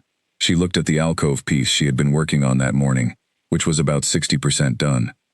She picked up her kit and folded it and put it in her bag. She went to the boarding house. She packed her bag in 11 minutes, which was longer than she usually took, because she was also, simultaneously, running the exit route in full detail through her mind. Eastern Gate, available until the 8th bell. The Cloth Lane Bridge, where she could leave a signal for Gareth, not a message, just a signal. enough to tell him something had changed and he should hold position. Then the Eastern Road, the 2.5-day walk south, the border crossing in reverse. She was methodical. She had planned 3 exits for this city when she arrived, because planning exits was what she did when she came anywhere, and the eastern route was the best of the 3 given her current position and the state of her ankle. She checked the bag, stood up, picked it up. She looked at the packed bag on the floor of her room and thought about Kaylin on the balcony saying, "What are you protecting?" She thought about the answer she had given, her footing, and about how true it had been and how incomplete. She had been protecting her footing. She had also been protecting something she had not yet said out loud to anyone, including herself. The weight of the fabricated plans against her ribs felt different now than it had when Dove was pressing them in. Then it had felt like a responsibility. Now it felt like evidence. The same physical thing, carrying the same information, but changed by everything she had learned about what that information actually was. She was still sitting there when she heard footsteps stop outside her door. Not Edmund's footsteps. She knew the sound of his movement through this building. These were the footsteps of someone who moved with the contained, deliberate quality of a person who had been trained to move with purpose, and had been doing it for long enough that it had become the only way they knew how to walk. She picked up the bag. She stood up. She went to the door. She was going to the stairwell when Leon stepped out of the doorway to her left. She was in the middle of the corridor, 4 feet from the stairwell, when Leon stepped out of the doorway to her left. He was not dramatic about it. He simply stepped out, stood in the corridor with his hands at his sides, and looked at her, with the specific quality of attention of someone who has been waiting for exactly this moment, and has had time to become completely settled about it. "The king would like a word," he said. She looked at him. She held everything she was thinking behind a face that showed him nothing, and she measured the available options against the reality of the corridor, and the building around her, and the city outside, and the 2.5 days of walking south, and the border crossing, and everything that lay beyond it. She put the bag down, slowly, at her feet, not dropping it, setting it down deliberately, making the choice visible. "Now?" she asked. "Yes," he said. She left the bag. She followed him. The palace at night had a different character from the palace during the working day, quieter, more interior. The lanterns turned lower in the non-essential corridors so that the shadows were long, and the spaces between them felt larger than the measured distances actually were. Leon walked ahead of her at a pace that was neither fast enough to be urgent nor slow enough to be theatrical. She walked behind him, and looked at the back of his head, and kept her breathing even, and let her mind run through what the next few minutes might contain. The room he led her to was in the north wing, 2nd floor. She had not been in this part of the building before.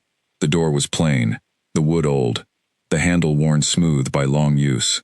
Leon stopped and knocked once, briefly, and opened it. The room was warm. A fire in the grate at the far wall, burning steadily. A desk to one side with documents on it, but nothing laid out for a formal meeting. An armchair. A window showing the night outside. Kaylin Drav was standing with his back to the room, looking at the fire, his hands behind him, in the particular position of someone who has been standing still and thinking for a while before someone interrupted it. He turned when she came in. Leon closed the door behind her and stayed outside. The sound of the latch was very quiet. Kaylin looked at her across the room with eyes that were the color of the deep sky outside the window, gray, and still, and carrying the specific quality of a person who has already thought through most of what they want to say, and is deciding, now, how to begin. "Show me," he said. 2 words, not a request, not a command. Something between the two, the direct, steady offer of a person who is giving someone else the choice of how to proceed, while being completely clear about what they think should happen. She stood very still for a moment.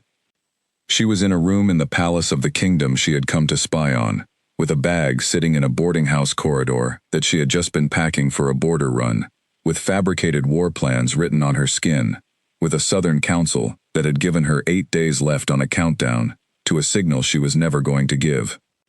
She looked at the fire. She looked at Kaylin. She made the only choice that was still, in any meaningful sense, her own. She had run through the escape route in her mind 4 times since the room search, refining it, checking for weaknesses. The eastern gate was open until the 8th bell in the evening, which gave her a window. The Cloth Lane Bridge drop point could be used to leave a signal for Gareth, not a message, just a chalk mark that said the situation had changed and he should hold position. Then the Eastern Road. 2.5 days. The border crossing at the point she had used coming in, which she had identified as the lowest surveillance option on that stretch of river, based on the guard rotation patterns she had observed over 3 months. She had done harder things. She had crossed in worse conditions. She could do it again, and be south of the border, before anyone in this palace had finished deciding what they were going to do about her absence. She had been holding this route in her mind as an available option for 3 weeks.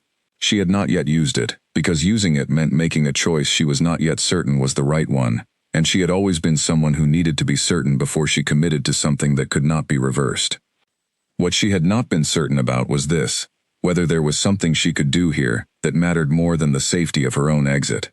Whether the thing she had come to understand about what was happening in this city and this kingdom was something that would be meaningfully different if she carried it out through her exit, rather than keeping it here. Whether the honest move, the move her father would have recognized as the kind his maps represented, showing the territory as it actually was, instead of as someone needed it to be, was the exit, or was something else entirely. She had been sitting with this uncertainty for 3 weeks. She was out of time for uncertainty. He was not dramatic about it. He simply stepped out, stood in the corridor with his hands at his sides, and looked at her with the specific settled quality of someone who had been waiting for exactly this moment and had had time to become completely composed about it. She looked at him. She held everything she was thinking behind a face that showed him nothing, and she ran through the available options with the speed that working at the edge of dangerous situations had made automatic. She put the bag down. Not dropped, set down, slowly, as a choice made visible. The king would like a word, he said. She considered asking when. She considered asking why. She considered both of these, and recognized them as delay tactics, and declined them. Now? She asked. Yes, he said. She left the bag. She went with him. The palace at night was a different building from the palace by day. Quieter, more interior. The non-essential lanterns turned down, so the shadows were long, and the spaces between them felt larger than the measured distances were. She walked behind Leon through corridors she had mapped in daylight and recognized in this dimmer version, and she kept her breathing even and her pace consistent, and she thought about what she was walking toward. The room he led her to was in the north wing. She had not been in this part of the building before. The door was old wood, the handle worn smooth by long use. Leon knocked once and opened it. The room was warm, a fire in the grate burning steadily. Kalen Drav, standing with his back to the room, facing the fire, his hands clasped behind him, in the posture of someone who had been standing still for a while. He turned when she came in. Leon closed the door behind her. Kalen looked at her across the firelit space, with eyes the color of the night sky outside the window. Gray, still, carrying the quality of a person who had already thought through most of what they intended to say, and was deciding how to begin. "Show me," he said. She stood in the middle of the room, and ran through her options one final time, not because she expected to find a new one, because she had been trained to verify before acting, and the habit ran too deep to set aside. The exit behind her was a closed door, with Leon on the other side. The window was a second-floor drop onto stone. The man in front of her had known what she was since before the balcony conversation, by his own earlier admission. There was nothing left to protect. No position to retreat to. No cover story that would hold against a man who already knew it was a cover story. She had arrived at the end of the map she had come in with, and there was nothing beyond its edge, except the honest fact of where she was. She made the only move that was still, in any meaningful sense, her own. She did not answer him immediately. She stood in the middle of the room and ran through her options one final time, not because she expected to find a new one, but because she had been trained to verify before acting, and the habit ran too deep to override even now. The exit behind her was a closed door, with Leon on the other side. The window was a second-floor drop onto stone. The man in front of her had, by his own earlier admission, known she was something other than what she appeared since at least the night of the balcony. There was nothing left to protect, no position to retreat to, no alternative angle to play from. She had reached the end of the map she had come in with, and there was nothing beyond its edge, except the honest fact of where she was. She made the only move that was still hers to make, the one nobody had planned for her, because nobody had planned for her to be honest. She crossed to the center of the room, where the firelight was strongest. She turned so the light fell on her left side. She lifted her shirt far enough to expose the skin along her left rib cage, and she held still. He crossed the room. He moved without hurrying, without any of the theatrical urgency that people brought to moments like this in the stories about them. He stood close, not intrusively, but close enough to see clearly, and he looked at the markings on her skin in the way he looked at everything, with the sustained, genuine attention of someone who was actually trying to understand what was in front of him. He was quiet for a long time. The marks looked, at this angle, exactly like what they had been designed to look like. Decorative work, filigree, the kind of fine ornamental ink that meant 100 different things on 100 different people. She watched his face, and saw him register the pattern's density, the consistency of the spacing, the fact that what looked like art had a different underlying structure if you started looking for one. He went to the dressing table against the wall, picked up a small mirror that sat there with the ordinary presence of something in daily use, carried it back. He positioned it at the angle required. She watched him find the angle almost immediately, with the focused, systematic movement of someone working through a problem. And in the mirror held against the firelight, the lines on her skin rearranged themselves into what they actually were. He read them. He read it. She watched his face with the specific attention she had developed for watching faces that were being carefully controlled, looking for the small changes that happened in the margins of that control, the places where the management slipped by the width of a breath. She found them. The tightening at the edge of his jaw when he reached the section describing the invasion command structure. The pause, several seconds, waited, when he reached the name of the general listed as the field commander. She watched him recognize that name, and process what recognizing it in this context meant, the particular stillness that settled into his expression in the final section, reading the operational timeline. He set the mirror down. He did not speak immediately. He walked to the desk. He opened a specific drawer from memory, not searching, going directly to it, and removed a collection of documents tabbed and organized in a specific sequence. He carried them to the table between them and laid them out. She sat. She watched his face. She was very good at watching faces, specifically at catching the small changes that happened in the faces of controlled people who were not fully controlling themselves. And what she saw in the following minutes told her more than anything he could have said aloud. The slight tightening at the edge of his jaw when he reached the section describing the invasion command structure. The pause, a specific, weighted pause, when he reached the name of the Northern general listed as the commanding field officer. The absolute stillness that settled over his face in the last section when he read the operational timeline. He set the mirror down. He did not speak immediately. He turned and walked to the desk, and she watched him open a specific drawer from memory, not searching, going directly to it, and take out a collection of documents that had the organized, tabbed appearance of materials prepared for a particular purpose. He set them on the table between them. "Sit down," he said, not harsh. Matter of fact. She sat. He laid the documents out with the systematic care of someone who had organized this before and knew which order the argument required. A budget document from the Northern Council's spring session. A trade agreement in the final stages of ratification with 2 Eastern kingdoms. A census record with the current garrison numbers annotated by district. A letter, dated 3 years ago, from the border governor at the northern-southern crossing point, describing a Southern Council initiative to increase border tensions through deliberate provocation incidents. Then a 4th document, separate from the others. A summary of intelligence the Northern Court had assembled over the preceding 18 months, about a Southern operation. The operation had a name in the document. She read it, and felt the specific cold of confirmation, and it described exactly what she had been part of. An operative sent north with fabricated plans to confirm a non-existent invasion. The confirmation signal, once given, would be used to justify a Southern military action, framed as defensive response.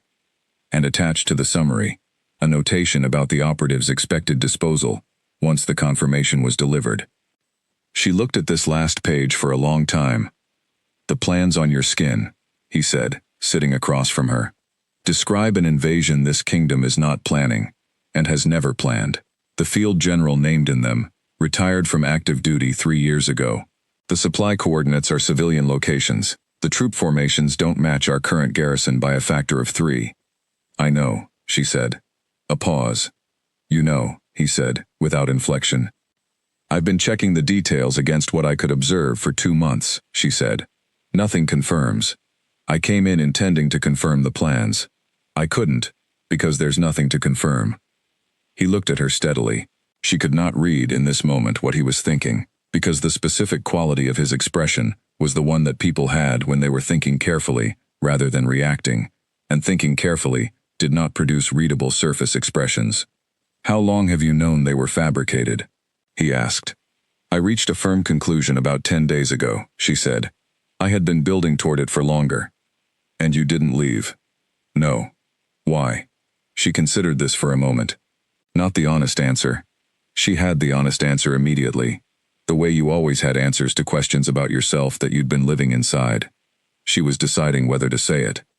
Because leaving meant going back to the people who sent me, she said, and I needed to understand what I was going back to first. And what did you determine? She looked at the notation on the last page of his summary document, the one about disposal. That they were never expecting me to come back, she said. He did not express surprise at this. He had, clearly, already known it. He had laid the document out specifically so she could read that page. The Southern Council has been constructing this operation for at least 3 years, he said. The fabricated plans are one component. The operative sent to confirm them is another. Once you signaled confirmation, they had what they needed to justify a military action that the other regional kingdoms would accept as defensive. And once the action was underway, you would have been... He stopped. A complication, she said. Yes. The fire in the grate had burned down somewhat. The room was warm, but the quality of the warmth had shifted. It felt less ambient now, more specific, the way temperature feels when you've been in a room long enough for your body to stop noticing it as comfort and start noticing it as the environment you are thinking in. What do you intend to do? She asked. He looked at her for a moment. That depends significantly on you. On whether you can trust me. On what you choose to do next, he said, which is not quite the same thing. Trust is a conclusion. What you do next is a choice you make before the conclusion is possible. She looked at the documents on the table between them, at the budget and the trade agreement and the census numbers she had already established from her own observation. At the border governor's letter describing Southern provocation incidents she recognized the pattern of. At the summary document with its notation about what happened to operatives who had served their purpose. You've had all of this for months, she said. You knew what I was before I'd been here 3 weeks. Why didn't you act? He was quiet for a moment. It was the specific quality of quiet, of someone deciding how honest to be. Because acting on what you know too early removes the possibility of learning what you don't know yet, he said. You were inside the operation. You might have had information I couldn't get from outside it. And did I? Yes, he said. The informant. She looked at him. The person who provided the plans to the Southern Council was not a Northern source, he said. They were a Southern Council internal operative. The plans were built entirely inside their own intelligence apparatus. What I didn't know was whether the operative who brought them north, whether you, knew this. I didn't, she said. Not until I was here long enough to verify the specifics. I know that now, he said. That's what I was waiting to establish. She sat with this. The fire shifted and sent a small drift of warmth across the space between them. Outside the window, the night was fully dark and very still. She had been sent here as a weapon, by people who had always intended to put her down when she had served her use. She had spent 2 months and 11 days inside an enemy kingdom, finding it to be neither enemy nor threatening. She had just read a document that described her own disposal as an operational afterthought. She looked at the man across the table from her. He had known who she was for 2 months. He had watched her work, had spoken to her on balconies and in corridors, had held a banner frame so she could make a repair, had read war plans off her skin by firelight, and through all of it, had been building toward a conversation she was only now having. What happens now? She asked. He leaned forward slightly. I would like you to help me understand the full scope of the Council's operation, he said. Everything you know, not just the plans, the structure, the people, the methods. You were inside it for 4 years. There are things you know about how it works that I cannot get from any other source. She thought about 4 years. About the back room, and the maps, and Mara Solz's flat, efficient voice. About Gareth, still in the city, still waiting for a signal that wasn't coming. And in exchange? She asked. You're not a prisoner, he said. You can leave whenever you choose. The gate is open. He paused. But if you stay and help, then when this is over, you have something the South will not be able to take from you. You have a record. A documented account of what was done, and who was involved. That's worth more than anything else you could walk out of here with. She looked at the fire. He was right, and he knew she knew he was right, and he had the decency not to press it. The night had moved past its midpoint by the time she said anything else. The fire had burned down to steady coals. She had gone through everything he'd shared, and he had gone through a significant portion of what she knew, and the picture they had assembled together was considerably more complete than either of them had possessed an hour ago. Outside the window, the first suggestion of pre-dawn was barely perceptible in the deep blue of the sky. There's a room available in the north wing, he said. Not a cell. A room with a lock you control. She looked at the window. The faint coming of morning. She nodded once. She was too tired for anything else. The fire had burned down to a lower, steadier burn while they talked, and the room had taken on the particular quality of a space in which important things have been said for long enough that the space itself seems to carry the weight of them. There's something you haven't asked me, he said. She looked at him across the table. How we found you, he said. I assumed Leon. Eventually. Before that, it was you. He paused. Not anything specific you did wrong. The opposite. Everything you did was too correct. A genuine refugee seamstress from Orenhall who had lost her workshop and traveled north to find work would have been competent. You were excellent. Your work was exactly as good as someone who had specifically trained themselves to do this work well, as a cover for another purpose. He looked at her steadily. Most people performing competence stop at competence. You went past it. That's unusual. She thought about this. About 4 years of the council's training. About Mara Solz telling her that an operative whose cover required a skill had better be genuinely good at that skill. About the fact that she had followed this instruction so well that it had, apparently, contributed to exposing her. That's an interesting trap, she said. Most traps are, he said. The interesting ones especially. They sat with that for a moment. Outside the window, the night had moved past its midpoint. The city was very quiet. The fire had settled to coals, and the room was warm, with the particular warmth of a space where two people have been thinking hard for several hours, and have arrived, through different routes, at the same clearing. She looked at the documents on the table, at the budget and the trade agreements, and the retired general's name, and the border governor's letter, and the summary document with its operational notation about her own expected disposal. She looked at all of it for a moment. Then she looked at him. I need to understand something, she said. Ask. Why tell me all of this? You could have arrested me. You had enough. He was quiet for a moment. Because arresting you would have given me one operative, he said. Telling you the truth gives me someone who understands what she was part of, and can choose what to do with that understanding. He paused. And because you are someone who shows up at a king's fireplace, and shows him what's written on her skin, when the only move left is to do that. That's not someone you arrest. She was quiet for a moment. The coals in the grate shifted. What is it then? She asked. Someone you talk to, he said, until you both understand what needs to happen next. They kept talking. By the time the sky was beginning to gray at the window's edges, they had covered most of it. She slept for 6 hours, and woke up in a room that was not a cell. This was the first thing she verified, before she was fully awake. The lock, which she had engaged herself the night before, was still engaged, which meant no one had come in during the night, which meant the distinction between a room and a cell was, at least so far, genuine. She lay still for a moment after that, looking at the ceiling of the north wing room that had a real window, and a desk and a wash basin with clean water, and she did the thing she did every morning, which was to take inventory of where she stood. What she had, her skills, her knowledge of the Southern Council's operational structure, its methods, its personnel, and the 4 years of intelligence work she had done as part of it. Her understanding of what the fabricated plans were for, and how the council intended to use them, her relationship with Gareth, who was still in the city, and who had been careful enough about the question of the original informant to suggest he had his own concerns about what he was part of.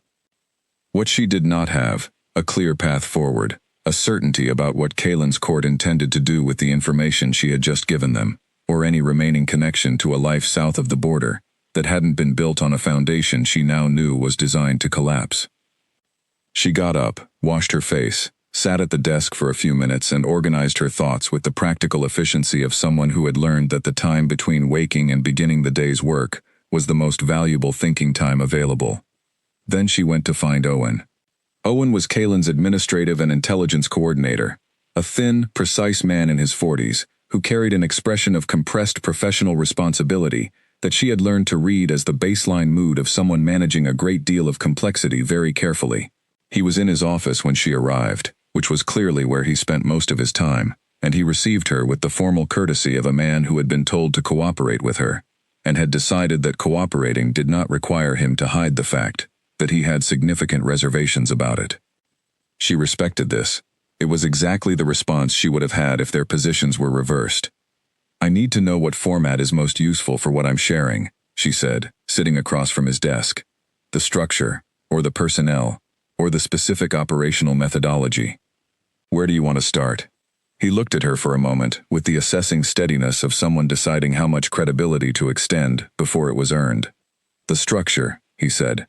She told him the structure. It took 3 days. Owen was thorough and systematic, and asked questions that demonstrated a level of existing knowledge about Southern operations that told her he had been building this picture from the outside for some time. She was filling in details, not constructing from scratch. She gave him everything she knew: the council's communication hierarchy, the handler network, the safe house system in the border regions, the method for constructing fabricated intelligence, which was more sophisticated than most people assumed, because the people who built it were very good at using real information as scaffolding. The specific way the council managed operatives like her, the management of information, the compartmentalization, the way the exit from an operation was built into the operation's design before the operative was ever told about it. On the third afternoon, she told him about the exit design, the way operatives who had served their purpose were managed out, the signals and systems that made this look, from the outside, like natural operational conclusions. Owen made a note. He looked at his notes for a moment, without expression. "The operative you mentioned," he said carefully. "The one described in our own intelligence summary as..." "That's me," she said. "I know." He nodded, and made another note, and moved on to the next question, which was what she knew about the timing of the Southern operations' next phase. She told him what she could determine from the 14-day countdown Mara had given her, which had now expired. She told him what she knew about the council's decision-making speed and the likely timeline for escalation once they didn't receive the exit signal. Owen thanked her when they finished on the 3rd day, not warmly, but genuinely, which she valued more. She was given expanded movement in the palace on the 4th day. The outer corridors, the main hall, the western market access through the gate that staff used. Not the full building, not yet. But the quality of the restriction had changed, from protective custody to professional trust, calibrated and provisional. She ate in the palace dining room on the 4th day for the first time, at one of the long tables the staff used, because she had been given access to it, and because continuing to go to Edmund's boarding house for every meal was beginning to feel like a deliberate maintenance of a distance that no longer made practical sense. Ada came in while she was eating, and sat down across from her with the unhesitating ease of someone who had made a decision about something and was implementing it. "I heard," Ada said, without preamble. Seraphine looked at her. "Not everything," Ada said, "but enough. People talk in this building." She picked up a roll from the basket on the table and examined it. "You stayed when you could have left." "Yes," Seraphine said. "Why?" She thought about this. About all the reasons she had accumulated, and all the reasoning she had done in her room at Edmund's in the months before the decision was made for her, about her father and his maps, and the difference between showing the world as it actually was, and showing it as someone needed it to be. "Because running south felt like lying," she said, "and I'd been carrying lies far enough." Ada nodded with the simple, practical acceptance of someone for whom this answer made immediate sense. She ate her roll. She talked about the spring banner commission and whether Fletcher was going to request the full 8-piece configuration or reduce it to 6 to manage the budget. She did not ask any more questions about what Seraphine had done, or what she was doing now, or what it had cost her. That was, Seraphine thought, the thing about Ada. She understood what mattered and what didn't need to be said, and she was generous enough to let the thing that mattered stand without requiring it to be explained. She went to the city market on the following Wednesday, which was her usual day. She told Leon, who was the person who needed to know, and he acknowledged this with the professional brevity that had replaced, over the past days, the watchful suspicion with which he'd been looking at her for the past 2 months. Not absence of watching, a different kind of watching. The market was ordinary. The stalls were busy, the morning cold but clear. She bought what she needed from the vendors she had been buying from for months, and she let the ordinary rhythms of the space carry her through the first half of her time there. She found Ada at the cloth stall near the river end of the market, sorting through a new delivery of winter fabrics, with the practiced efficiency of someone who assessed cloth quality through her fingertips, without needing to look. Ada was, it turned out, also in the market that morning, which was not Ada's usual pattern, but which reflected the fact that the palace commission work was winding down, and Ada had begun picking up her regular city clients again. They talked for 10 minutes about nothing particularly significant: the quality of the winter wool delivery, the state of the roads in the eastern quarter, whether Fletcher was going to commission spring banner work or wait until summer. Normal conversation. The kind that happened between two people who had spent several months working in the same room, and had arrived at the comfortable familiarity of people who knew each other's working habits and professional standards without necessarily knowing much else about each other. Seraphine was on her way back through the central market, heading toward the palace gate, when the man appeared on her left. She clocked him before he moved. Before he had finished making the decision, she had the assessment. Compact build, the slight forward lean in his walk of someone carrying weight they weren't used to, eyes moving in the particular way of someone tracking a target, rather than scanning an environment. The movement pattern of a person who had been told to approach and had been waiting for the right moment, and had decided this was it. He moved quickly. She moved faster. The technique was not complicated. She had been taught it by a southern border enforcer who had assessed her grip strength and her reaction speed, and had chosen the method accordingly. A specific rotation of the wrist at the moment of contact, combined with the use of the attacker's own forward momentum, that took less physical force to execute than its result suggested. The outcome was that he ended up against the market wall with his right wrist at an angle it did not prefer, and the specific, clarifying pain of that angle, communicating very clearly that his available options had just become significantly fewer. He did not try to continue the approach. People who knew their fieldwork rarely did when the approach failed this completely. She called for the city guard in a calm voice that carried exactly as far as it needed to. A guard from 2 stalls down arrived in under a minute. She gave a clear account of what had happened: the approach, the weapon she had seen, the conclusion of the encounter, in the direct, factual tone of someone who was reporting accurately rather than performing distress. The guard looked at the man, looked at her, looked at the bruising that was already developing on the man's wrist, and accepted the account without visible skepticism. She walked back to the palace. Leon was at the gate when she arrived. He looked at her hands, which were steady, and her face, which was also steady, and her general condition, which was substantially less disrupted than a person in her apparent position would normally be after a market assault. He said nothing. He stood aside. She went to her room. She sat at the desk. She found, to her own mild surprise, that she was not particularly shaken by what had just happened, which told her something about the state she was currently in, the specific clarity of a person who has made a fundamental decision about what they are willing to do, and finds, on the other side of it, that a great many things have become simpler. The man at the market was the Southern Council's response to her silence. 14 days with no exit signal, and they had sent someone. They would send others. This was, she now understood, the operational version of the disposal notation she had read in Owen's intelligence summary: faster, more direct, less elegant than they preferred, because she was a problem with a timeline attached. Kalen came to her room that evening. He knocked, which she registered. He stood in the doorway. She had left the door open, with the careful courtesy of someone who understood that the question of thresholds and their crossing had particular weight in the current circumstance. He looked at her at the desk. He noted the steadiness she was presenting, the open bag in the corner that had been moved from its position when she first arrived and then replaced, and the window she had been looking at before he knocked. "The man from the market has been questioned," he said. "What did you get from him?"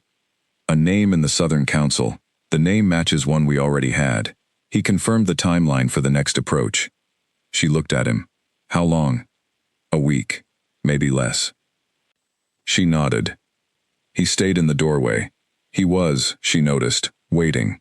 Not impatiently. With the settled quality of someone who had established a practice of giving people time to arrive at things, rather than pushing them toward it. "There's something you want to ask me," she said. "Yes," he said. "Then ask it." "What do you want?" he said. "Not what's practical. Not what the circumstances are limiting you to. What do you actually want?" She looked at the window. The city outside was in its ordinary evening configuration, the lights in the windows across the lane, the sound of someone's shutters being closed against the cold.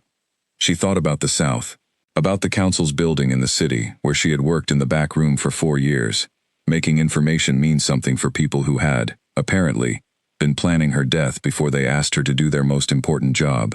She thought about the border she had crossed 3 months ago in the dark, carrying something she had been told would protect people. She thought about her father, about his maps, about the way he had believed that showing the world as it actually was had to be worth something, even when powerful people disagreed. "I'm not going back," she said. The words had no performance in them. They were simply the most accurate description of the truth she had arrived at. He looked at her for a moment. "Then you're staying," he said. Not a question. Not an offer. A fact, established between them. "I need to write a letter," she said. She had not told Owen everything on the first day. Not because she was withholding. She had made the decision to be fully cooperative, and she intended to honor it. But because information given too quickly, without the space for verification and follow-up, tended to be received with less trust than information given at the pace of someone who understood what they were sharing, and was being careful with it. She had spent 4 years watching how information moved through the council's structure. She knew how trust was built in institutions that dealt with intelligence, and she was applying that knowledge now in reverse, on the other side of the table, toward people who had every reasonable ground for not trusting her. Owen asked the right questions. This impressed her more than she had expected it to. Not that he was competent, which she had assumed, but the specific texture of his competence. The way he asked follow-up questions that suggested he had cross-referenced what she was telling him against his existing knowledge base before she had finished the sentence. He had built a significant picture of Southern operations from the outside. She was the inside. By the end of the second day, Owen's expression of compressed professional responsibility had modulated slightly, not into warmth, which was not apparently in his repertoire, but into something that functioned as professional acknowledgement. She was giving him things he could use. He was organized enough to know it, and honest enough to let it register on his face. On the third day, she told him about the disposal protocol. He made a note. He looked at the note. He made another note. Then he moved on to the next question, with the efficiency of a man who understood that dwelling on things he couldn't change was not a useful allocation of time. She respected this. She moved on with him. She went back to her room after the conversation with Kaylin, and sat at the desk for a long time without turning on the lamp. The city outside the window was in its evening state.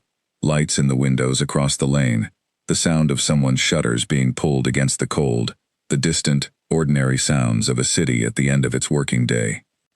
She had said, "I'm not going back," and the words had come out exactly as true as they were, which was entirely true, which was the most uncomplicated thing she had said in this city, and possibly in a longer period than she wanted to calculate. She thought about what not going back meant. In the practical sense, it meant she would not be sending any signal south, and the Southern Council would, eventually, escalate to additional approaches when the first one had failed. This was manageable. She had managed the first approach efficiently, and there was no reason to believe subsequent ones would be materially harder. In the less practical sense, it meant she was choosing this city, this court, this unglamorous, careful work of undoing what had been built to harm people who hadn't earned it. It meant she was choosing, in some formulation she was still working out the full shape of, the honest map over the flattering one. Her father would have understood that. She lit the lamp and took out a piece of paper and wrote, in the compact code she and Gareth used, A single line that was not quite the letter she intended to send but was its beginning. I know what this was. She looked at it for a moment. Then she folded the paper and put it in the pocket of her coat for the morning. She went to sleep. She slept well, which was, she noted upon waking, new. She wrote it in 3 sentences. She sat at the desk in her room, in the north wing of the Palace of Hallowsgate, in the early morning of a day, in the middle of December, and she wrote the most important letter of her life, in 3 sentences, because anything more than 3 sentences would have been performance, and she was done with performance. The letter said, I know what you did. I know what I was. I am not coming back. She sealed it and gave it to Gareth through the drop system, because Gareth was still the most reliable channel south, and because she had, over the past 2 days of working with Owen, begun to understand something about Gareth that she had only half suspected during the months of their minimal contact working relationship. Gareth had been in Hallowsgate for 5 years. In that time he had watched the city from the inside of his cloth merchant cover, and he had sent reports south, and he had managed contacts, and he had done his job with the careful professional competence of a good operative. He had also, she now understood from the careful way he had answered, and declined to answer, her question about the original informant, been watching what he was part of with growing unease. He came to the palace gate 3 days after she gave him the letter, not to challenge her, not to argue, not with a message from Mara Soltz or any pressure from the south. He came to tell her that he had, in his own time and by his own route, arrived at certain conclusions about the operation he had been running support for, and that those conclusions had moved him toward a choice he had already made, before she sent the letter. He said he had 2 more years of materials in the city that might be useful. He said he was willing to share them with the Northern Court, through her, if the arrangement could be managed correctly. He said he did not need any promises in return. She looked at him across the meeting room where Owen had sat her down with a cup of tea and the organized patience of someone who understood that not all significant conversations needed to be rushed. She looked at Gareth and saw a man who had spent 5 years doing careful work in a foreign city, and who had, at some point in those 5 years, stopped being certain whose interests the work was serving, and had found, in that uncertainty, a version of the same question she had been wrestling with since arriving in Hallowsgate. What are you protecting when you lie? The answer he had arrived at, apparently, was the same one she had. The political fallout from the Southern Council's operation did not arrive in a single dramatic moment. These things rarely did. The council was not exposed by a single piece of evidence or a single defection. It was dismantled, over the following months, through the accumulation of corroborated documentation that came from multiple directions simultaneously, from Seraphine's knowledge of the council's operational structure, from Gareth's years of material, from the Northern Court's existing intelligence file, and from 2 additional sources that Owen developed in the months following through the natural expansion of a well-organized investigation. The process was slow. It was detailed. It involved a great deal of careful communication with the diplomatic representatives of several other regional kingdoms who had interests in the border situation, and who needed, and deserved, the opportunity to verify the evidence for themselves, rather than simply accept the Northern Court's word for it. Seraphine was involved in much of this communication, not as a political figure, not as a spokesperson, but as the person who understood the construction of the fabricated plans well enough to explain precisely how they had been built, what they were built from, and why the specific errors in them were detectable by someone with the right access and the right tools. She was good at this. It was, stripped to its core, the same work she had been doing for 4 years, taking information and making it comprehensible to people who needed to understand it. The difference was the purpose it was serving. The Southern Council did not dissolve quietly. Powerful institutions rarely did.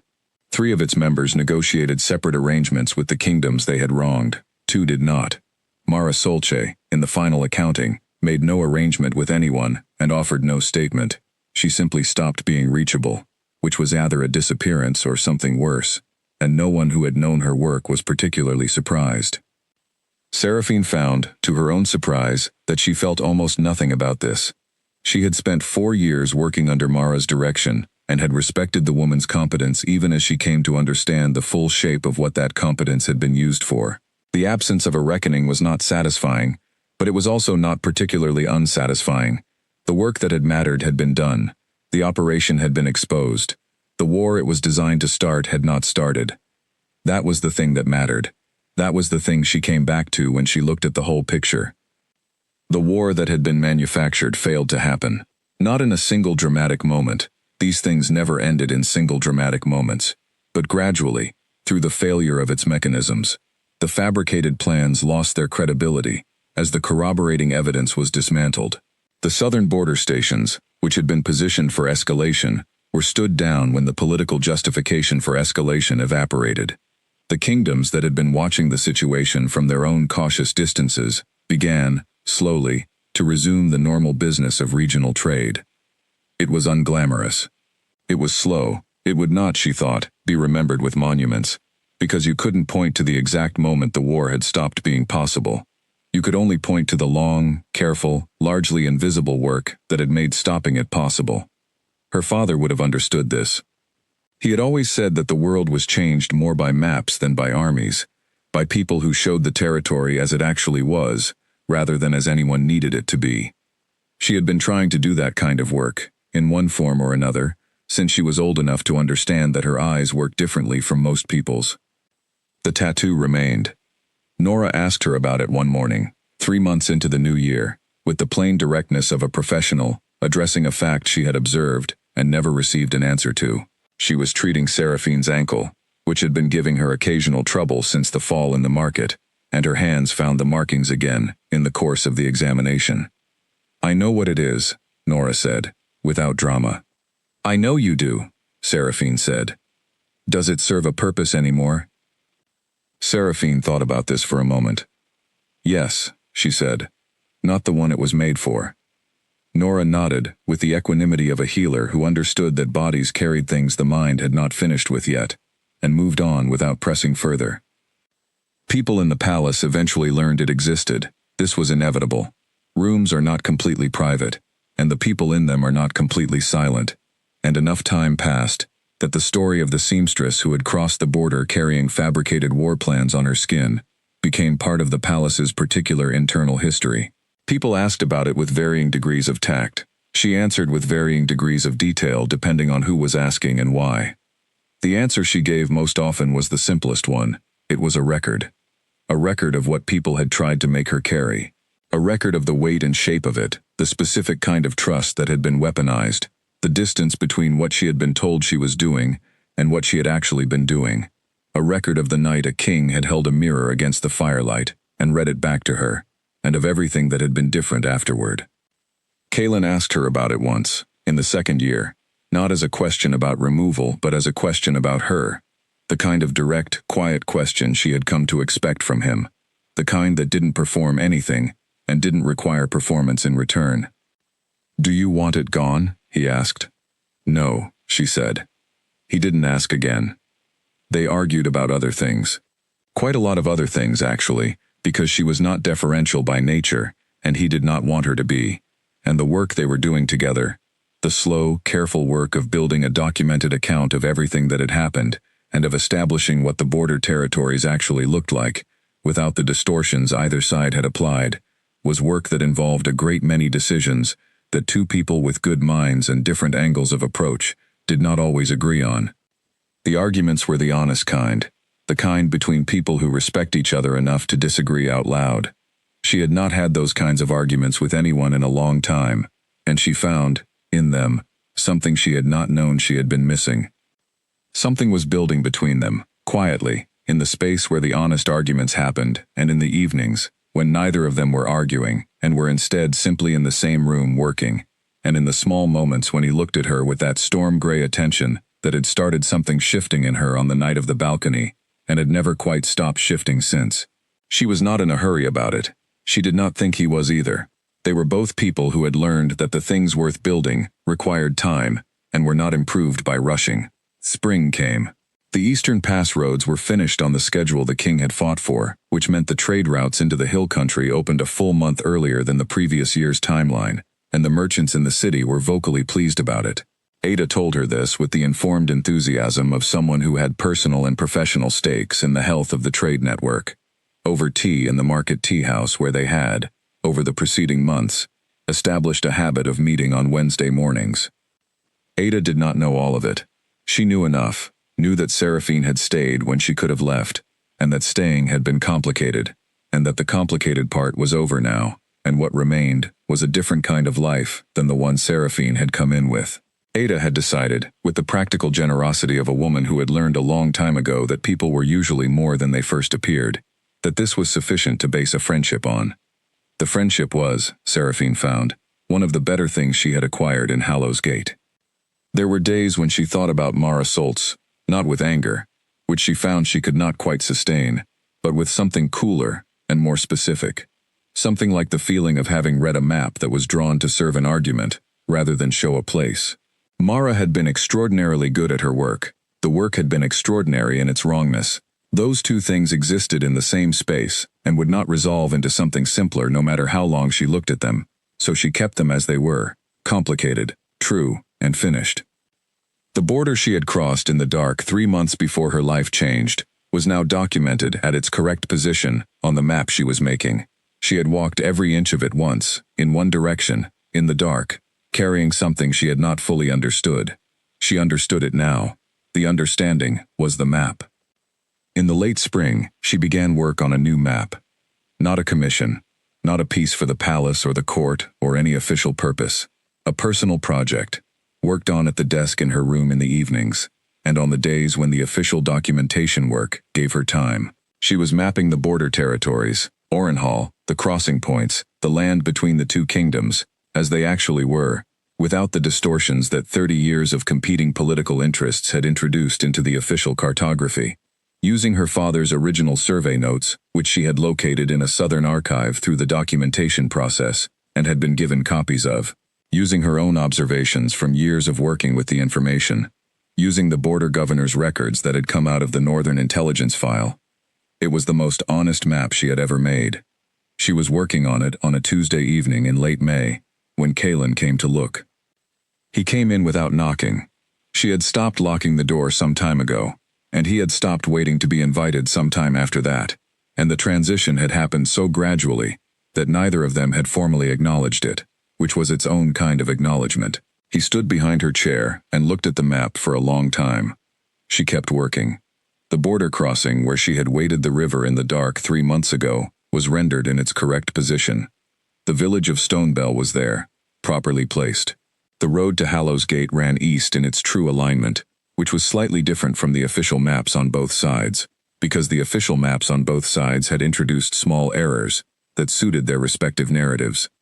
"That's not what the southern maps show," he said. "No," she said. "The southern maps are wrong." "What about the northern ones?" She turned 2 pages in the reference stack on her desk and showed him. "Also wrong," she said. "Different errors, same impulse." He looked at the comparison for a moment. She could feel his attention on the maps, on the differences, on what the differences revealed about the intentions of the people who had made them. "How long does a map like this take?" he asked. "Longer than either of us will be patient with," she said. "But it only has to be done once." He was quiet for a moment. She went back to work. The scratch of the pen on the paper was the only sound in the room for a while, and the evening light from the window fell across the desk in the particular warm, clear way it had in late May, when the days were long enough that sunset held on longer than you expected it to. The tattoo was there, under her shirt, along her left ribs. The plans that weren't plans, the war that wasn't a war, the things people had tried to make her carry, still there, still readable to anyone who held a mirror at the right angle. She was not those things anymore. She was the woman at the desk making the honest map, in the city she had crossed a river in the dark to enter, and had chosen, when the choice finally arrived, to stay in. Her father had believed that showing the world as it actually was had to be worth something. She had spent a long time not being entirely sure. She was surer now. She kept working. The border town of Orenhall appeared on the map, properly sized, correctly positioned, the river through it running in its actual direction. The land between the kingdoms took shape, under her hands, the way land took shape when someone was finally looking at it clearly.